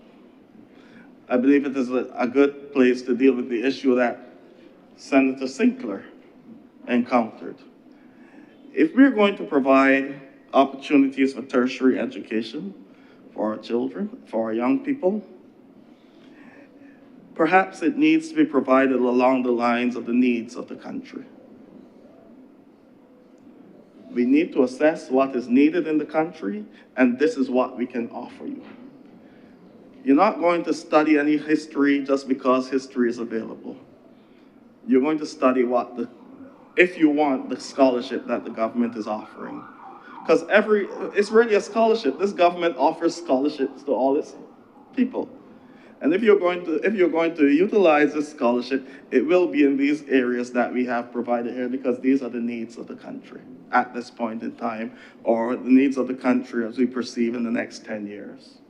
I believe that that's where we need to go, given that, cognizant, however, that technical vocational education is really one of the areas that we need to encourage people to pursue, because from the time you start a degree, it becomes obsolete by the time you're finished.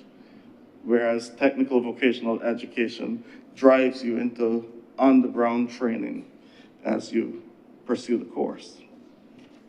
So in education, sir, I wish for parents and children to understand the value of what is being provided them in this country.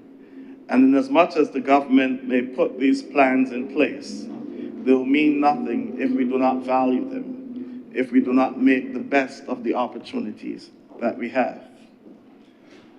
I also wish to look under the head of health and wellness, which just under 500 million has been proposed. And this is section 80, head 86. One of the realities with which we must come to grips, sir, is that healthcare is expensive. I believe that Senator Connell said that earlier. We cannot realistically pay our healthcare providers, even though they're seeking to produce the highest quality of healthcare for our population. We just cannot afford to pay them. And I wish to commend those healthcare providers who work day in and day out, long hours, knowing what their peers are making elsewhere, but still turning up and giving of their best for our people and our health. But what that means is that there must be responsibility borne by the stakeholders. Senator Connell called for a greater level of professionalism amongst his fraternity and people in the medical field. And I believe that one of the things that we have to be very cautious about are the rumblings that you hear from time to time which suggest that somehow materials from the government institution end up in private practice. I do not believe it. I do not believe it. I've heard. But if there's that perception out there, there must be some adjustment to our way of operating. But more so at the level of the populace, Barbados has a crisis of non-communicable diseases. In 2019, as I would have mentioned some time before, the Global Wellness Index, which takes information from the World Health Organization and other areas to compile its work, suggested that Barbados was rated among the 10 most unhealthy countries in the world. Barbados, among the 10 most unhealthy countries in the world. What that means is, as I said last year, we're putting money into a bag with holes, because we're pouring money into our healthcare system, but somehow the people for whom it is being done do not seem to realize that this is a sacrifice being made, and we should play our part to ensure that that burden is not so heavy on the government. According to the World Health Organization, in 2021 through to 2023, over 75% of deaths in Barbados have been attributed to non-communicable diseases. 75% of deaths. One commentator referred to this as Barbados' quiet catastrophe. How does this affect the economy? Apart from treatment, the major loss comes by way of decline in efficiency and productivity. The estimated cost to Barbados from non-communicable diseases is approximately US $75 million. This particularly affects micro, small, and medium enterprises, which represent over 90% of formal businesses and 60% of the workforce. It means, therefore, that we, the populace, have a responsibility. The government can produce all these wonderful documents and attribute all this money to healthcare, but how are we helping ourselves? How are we easing the burden on the healthcare system? How are we working to ensure that the A&E isn't overwhelmed? How are we working to ensure that we do not have to pay all this exorbitant sums of money bringing in pharmaceuticals just to care for us when this is something we can fix? This is not something that we have to rely on others to fix. We can fix this ourselves. And so I believe as a people, we have to really pay close attention to our wellness. And I'm speaking to myself as well. I have a bike home, sir. It's a good clothes rack. It's a good. I'll get back out, sir. I'll get back out.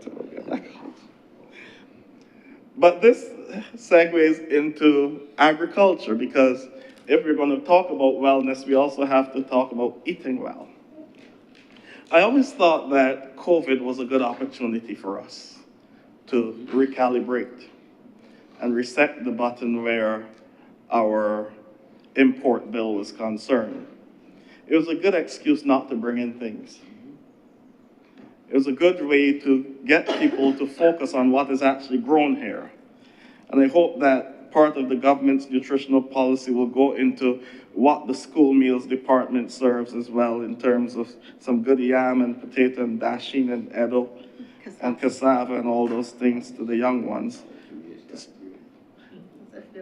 Like the QEH cafeteria that serves nice fish cakes. Sorry. I'm taking that from, unlike QEH, I took that from Senator Connell, sir. But I believe we have to encourage our people to eat more healthy and perhaps even grow things. I believe it was the former Prime Minister, late Owen Arthur, who had encouraged Barbadians to start a backyard garden long time ago. Of course, the real owners will come for them, the monkeys that we have around the place, but I came up with an idea, sir. I probably will patent it at some point in time. I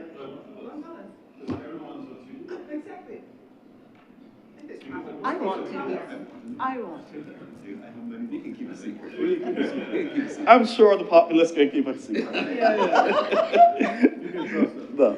But I believe that I tried a little something home during COVID where I built a little 4x6 wire cage and made some beds in it and so on. And was able to grow some good cucumbers and melons and beets and all those kinds of things in just a little 4x6 space. I think it's possible because you can grow those vines upward. And so every little backyard, and the monkeys can't get in, even though one tried to push his hand into the wire, but they don't get into that, and you manage to do a little something to supplement the house, and I believe that that's what. Yeah, I'll do that quickly.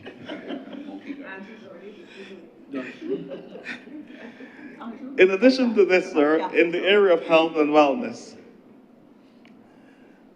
I do not think that it is any secret that we have a problem with gun violence in Barbados. And that is a broad issue. It's a broad issue because if my former colleague, Senator Dr. Maynard, was here, he would remind me guns do not shoot themselves. And so it's not the gun that is so much the problem, but somehow the mindset of the people who get them in their hands. We had a mass shooting yesterday. I understand that 7 people were shot. Day before. Yeah, well, we had one yesterday too.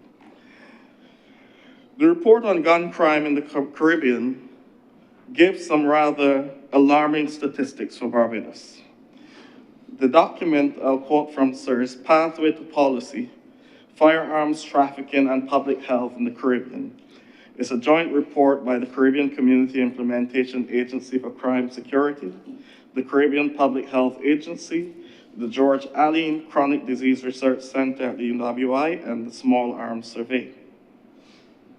The report suggested that in 2024, Barbados spent $228,000 treating 100 gunshot victims. That's $500,000. 100 gunshot victims. But that was not the problem. The $500,000 was not the problem. The loss of productivity as a result of that was $19 million in just 2024, up from $12 million in 2019. What that says, sir, is that we have a broad problem in terms of health and wellness where crime is concerned, because it not only affects the one person who is shot, but it affects the community, and by and large, it affects the society. We, therefore, as a people, have a responsibility for the peace of our community. I believe that Senator Benjamin hit the nail on the head when she reminded us of the type of community that we used to be, where Sunday school was not optional, and even though parents didn't go, they made sure you got some church. Even if it was at different places in the same day, you had to go. I don't know if we can bring that back now, because the census of 2010 said that 22% of our population said they had no religion. That was 2010. It's now 2026. That could be close to 50% by now. They have no religion. It's like Voltaire said, God made man in his image, and ever since then, man has been trying to return the favor. So everybody creates their own religion for themselves. Nobody wants to follow a set of rules. Everybody creates their own rules, and they'll tell you, I'm spiritual. Whatever that means. But in addition to that, sir, we also have a pandemic of drug use in our community. Let's be real. I've said this over and over and over. I don't think we can stop it now. Somebody spoke this morning about the nature of what the block used to be like, where the older fellas would send home the youngsters. It was you, Senator Ford. Those days are done. The youngsters chasing the older fellas. Chasing them off the block. You know, and they have no respect for any institutions. They have no respect for elders. They're laws unto themselves. But Socrates did say something like that about the youth of Athens way back in 400 BC, so it's just the nature of young people. But I believe we need to do something to address the problem of drug use in our society, at least drug use in public spaces. I don't know if we can stop people now from doing what they do in their backyards or whatever they do, but I believe there need to be strict rules about smoking in public places. Yeah. And you know,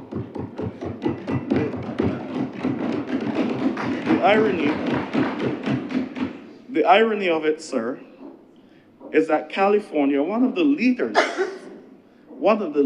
in the legalization of marijuana. As I've said before, California has a place called the Emerald Triangle, which is about 52 times the size of Barbados. And all they plant there is marijuana. But when you study the laws of California, you can't go in any public park and anything about you smoking. You do that at home. If you have it in your car, it has to be covered down. A car passed me the other day, sir, and I don't know what the fellow was doing in there. All they smelled was herb. So these guys are driving under the influence, because that's what it is, you know. Yep. They're driving under the influence, impaired. And so I believe that, look, the guys have already made up in their minds that you said 14 grams. I could have less than 14 grams, and If I have 14 grams for breakfast, 14 grams for lunch, 14 grams in between, and so on, it's all right. Don't forget afternoon tea. Afternoon tea and snack. Yeah. But the reality is that you do that in your yard. Do that in your private space. And I think we need to be, Santa Malu spoke about discipline. There needs to be some discipline where these matters are concerned in our society. The horse has already bolted. I saw the National Council on Substance Abuse commenting on the problem only this week. I spoke several times about what are the THC levels on the ground in this country. Nobody knows.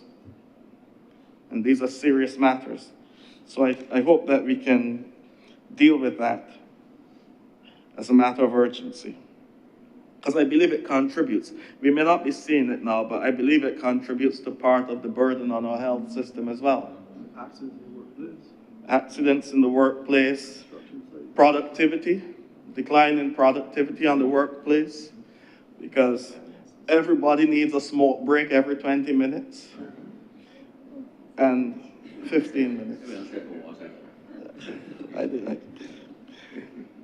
But these are serious matters for us, so I really hope that we can deal with this. And the reality is that a lot of the opportunities that can be available to our youngsters are lost as a result of this.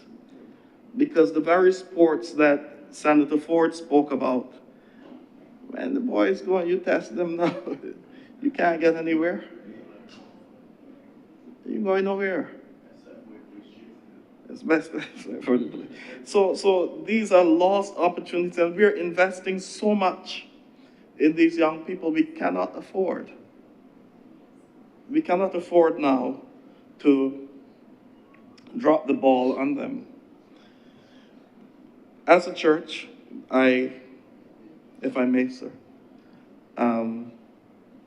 as the canon missioner of the Anglican Church, one of the things that we've been focusing on during this Lenten season is the theme, "Suffer the little children to come unto me," which is a reminder to us of the value of children amongst us and how Jesus saw them and how we should value the children in our community and protect them from the things that can destroy them.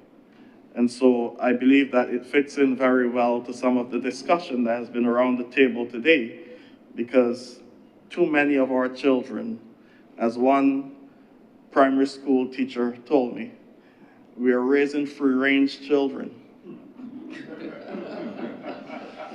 Up and down the place, nobody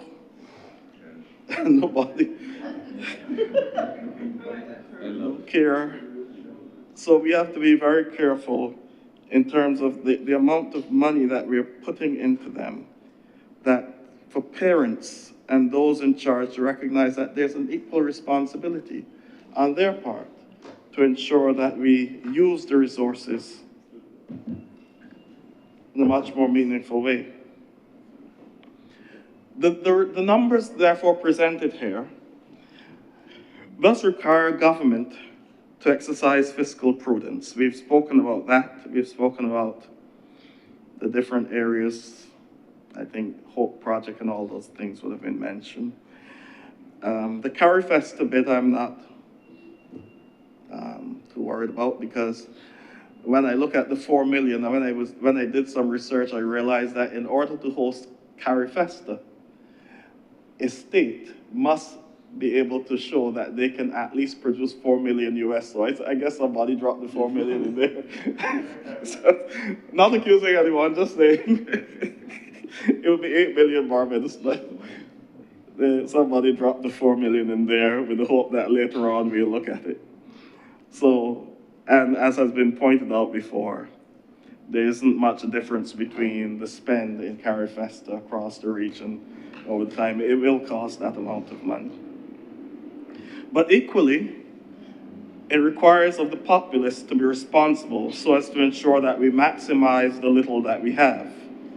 And I say the little because, as has been pointed out, when people come to Barbados, they see a standard of living that will give the impression that, But the reality is that Barbados is, population-wise, the size of a mid-sized city in the US. That's what we are. You know, and it is therefore imperative that we make the best possible use of what we have. We cannot afford to be squandering the little that we have. And I say squandering in the sense of government not exercising the fiscal prudence necessary, but the populace not valuing what is being provided for them. And I say this especially in a world of flux. Barbados must now build resilience within the maintaining of this continuum that we have. The world that we're living in now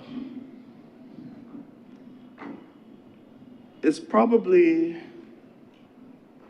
the most confused world, with the exception of COVID, the COVID period.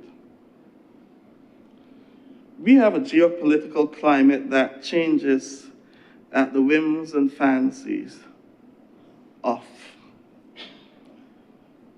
one group of people. And Barbados must be conscious that we have to live in this world, and we have to position ourselves to live in this world. We are not going to be resilient if our young boys and girls are caught up with material things and drugs and all the other things. We're not going to be resilient. We're not going to be resilient if we're not maximizing the education that is provided for us. And as we look at the geopolitical system, let us understand, as one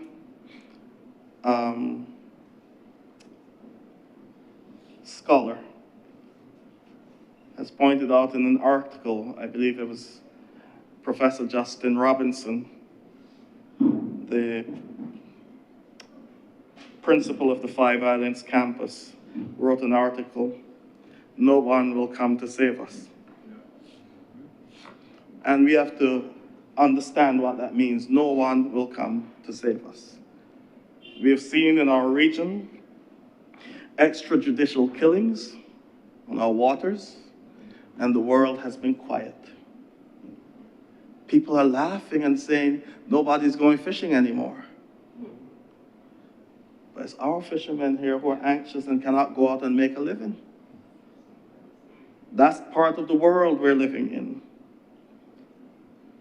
And it doesn't mean that we have to remain quiet about it, because remaining quiet doesn't help. It will not make a difference. I went to a school where my PE teacher, the great MacDonald Fingal. See, let me tell you all a bit about MacDonald Fingal. He just celebrated a birthday. I learned more from MacDonald Fingal than any other teacher at Lodge, and there were some great teachers there.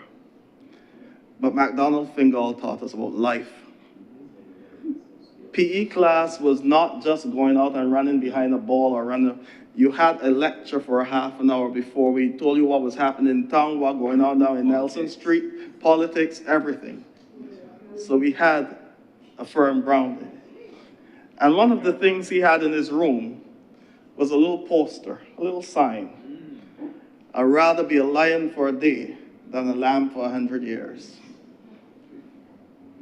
I'd rather be a lion for a day than a lamb for 100 years.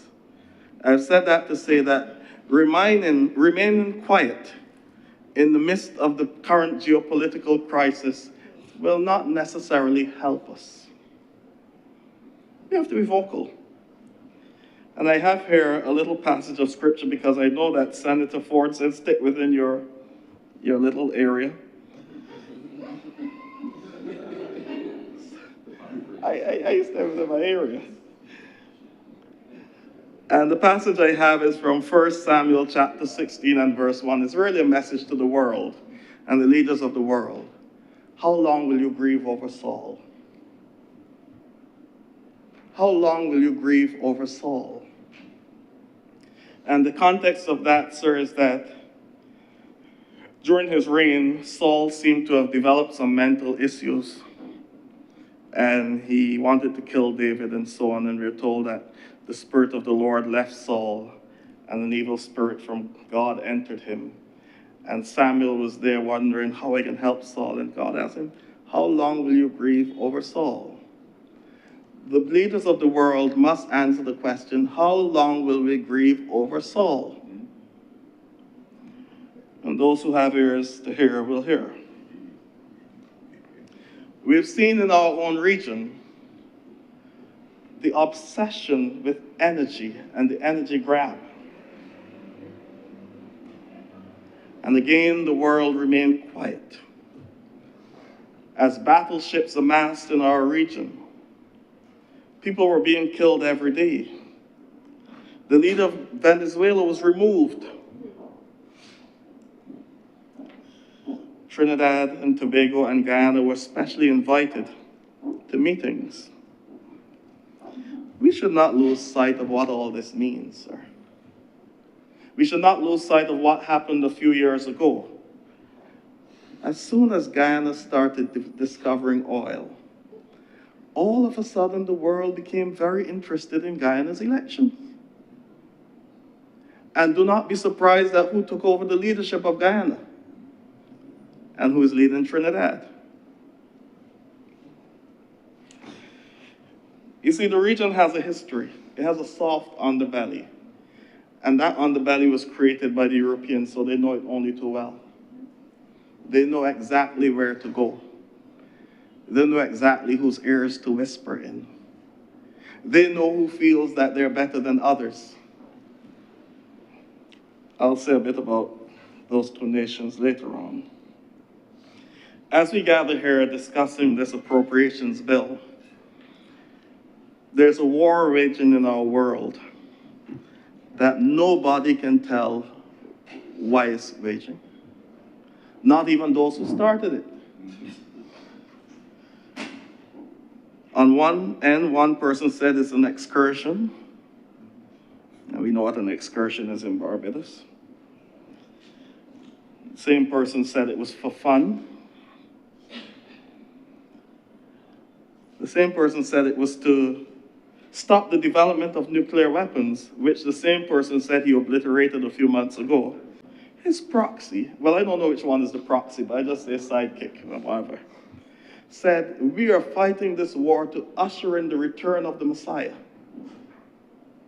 Now, a Jew cannot usher in the return of a Messiah that they have not accepted as come. So we know it's nonsense. And then there's a saying, sir, that a fool exposes his own lies. That same person went on to quote a passage that said, Jesus has nothing over Genghis Khan. And there's a time when you have to have evil to overcome good. So they've told us where they stand in what is taking place in our world. And I want to caution us in this region. I want to speak directly, if you'll permit me, sir, to the people of Barbados and all who are listening. The current regime in our northern neighbor has totally embraced fascism. Fascists do not negotiate with anyone. So do not feel that remaining quiet will help you. I would have pointed out before all the signs to look for, because Senator Ford, along with being a theologian, I also did some work in political psychology, so that's part of my area as well.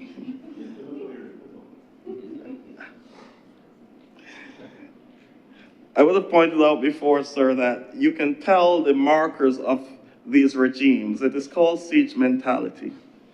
It first begins with othering, where the other is not to be mixed with. And we saw that taking place. It then continues to seek to create a homogeneous society. That homogeneity can come ethnically, or it can come through ideology. And I'm saying this because I know that there's some Christians out there within the sound of my voice who are supporting some of what is taking place out there. And I just want you to understand what you're supporting. After you seek to create this homogeneous society, there then has to be surveillance. And part of this surveillance is to make sure that nobody is going out of line. In Nazi Germany, Hitler had the brown shirts, who were the rough movement who would go and pull people over. Things are getting a bit icy up north. So there are those things that you have. And then one of the last traits of such movements is because they're chauvinistic and believe that they are special, is expansionism. That they believe that they can take over your property. Hitler did it with the false flag incident, where he said on the border of Germany, he got some men from the mental institution, took over a radio station on the border of Germany, dressed the men in Polish uniforms, and had them shout anti-German slogans, and said that Poland had declared war against Germany. And that's how the war started. Well, the guys are still trying to figure out what the one up there is about. But that's what happens, expansionism. But I want to tell us, here in Barbados and throughout the region, we just had our heads of government conference. On the first day of our conference, we had a visitor. An emissary who probably came to make sure that we towed the line. Caribbean leaders, there's no negotiation with fascists. They do not see you how you see yourselves. And ultimately, what will happen if this movement is not stopped, and it's gone very far now, it'll be very difficult to stop it, is that the little gains that Guyana has had in the past few years will be lost. Because we've now entered a world where the rules-based system is gone and might is right. But we should never cower. When they're finally surrendered in Iran, and not Iran surrendering, but the ones who are losing, when they finally run, they will come back down to the region to exercise and flex their muscles with those who they think they can overpower. Cuba seems to be in the crosshairs. Yeah. We've already seen, I don't know if there's any link, Cuban doctors being sent home from some parts of the region. I don't know if there's any link or any pressure. But Cuba seems to be in the crosshairs. And do not think that we are spared because it's Cuba. It's Cuba today, it's someone else tomorrow. Always remember the words of Martin Niemöller. Martin Niemöller was a great supporter of the Nazi Party, head of the German Reformed Church, until Hitler wanted to take over his church. And when he opposed Hitler, he was put into a concentration camp. When he got out of the camp, he toured the United States, and it is said that in Boston, someone asked him, what happened? He said, when they came for the communists, I didn't speak up because I wasn't communist. When they came for the socialists, I didn't speak up because I wasn't socialist. When they came for the trade unionists, I didn't speak up because I was not a trade unionist. When they came for the Jews, I did not speak up because I was not a Jew. And then they came for me. And by then, there was no one left to speak up. I implore us as Barbadians, as we embrace this appropriations bill, I wish to commend the government for the proposals that have been made. But I want to implore the populace to value what has been given to us, especially in the form of education and health and wellness. Let us remember our journey as a people, collectively, especially these young boys. Somewhere somebody didn't tell the story clearly because they do not understand who they are. They do not understand that they are the product of a people who were never meant to be. And it is only through the grace of God that they're here. And we cannot squander that opportunity. We cannot destroy ourselves. There are more than enough people out there waiting to destroy us. We have to work together as a community, continue to build this continuum so that future generations may have something to stand on. Recognizing, as that 17th century person said, we are still on the richest spot of ground in the world. And just as it was able to produce to fill the coffers of great nations in Europe, we can now use it to produce for ourselves so that we can grow into the great nation that we've been destined to be, and that successive governments may continue to provide the types of policies that will help this nation grow from strength to strength. With those words, I thank you, sir.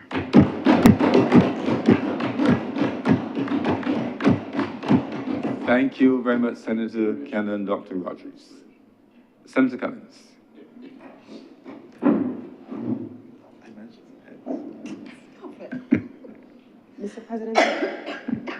Mr. President, I beg to move that we suspend sitting until 10 a.m. tomorrow morning.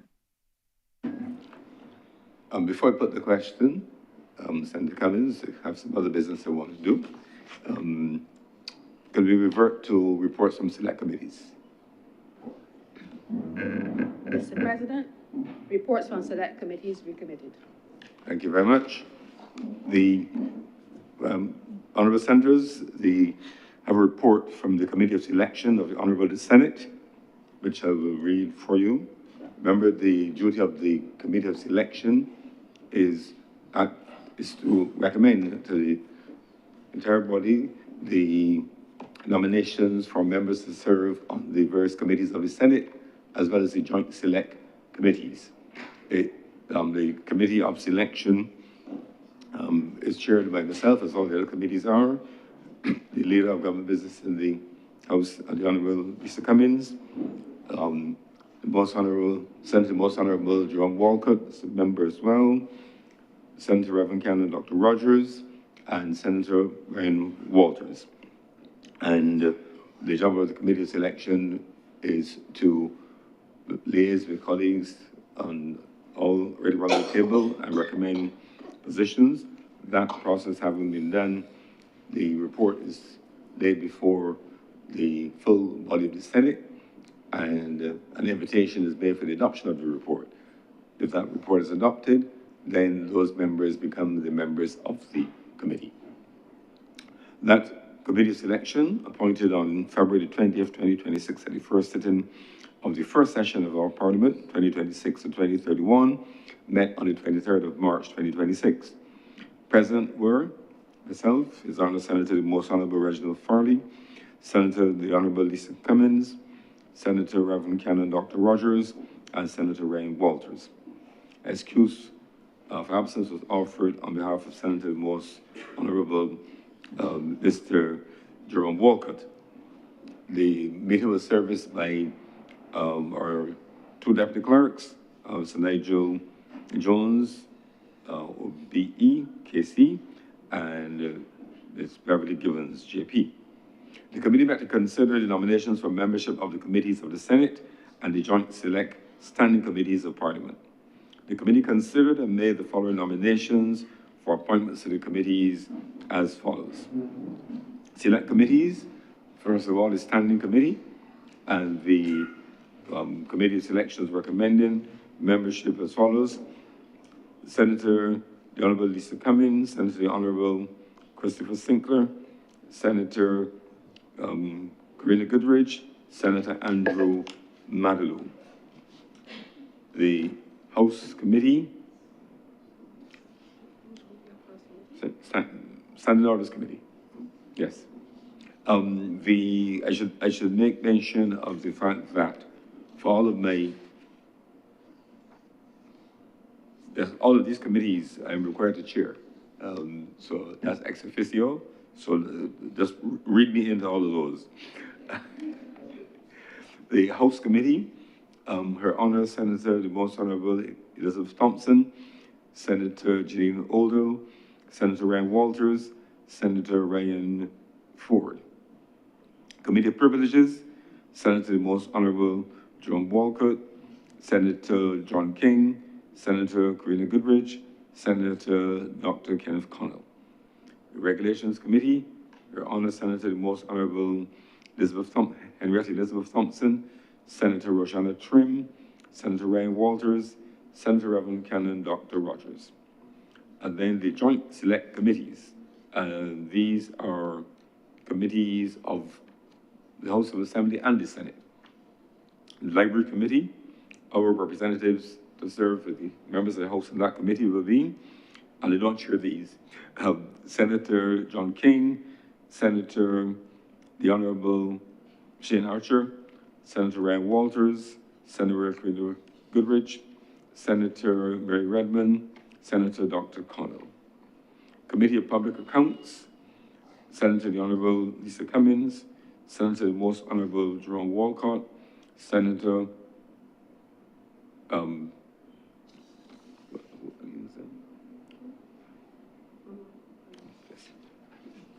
Senator Ramon Aline, Senator Ryan Walters, Senator Karina Goodridge, and Senator Andrew Niles.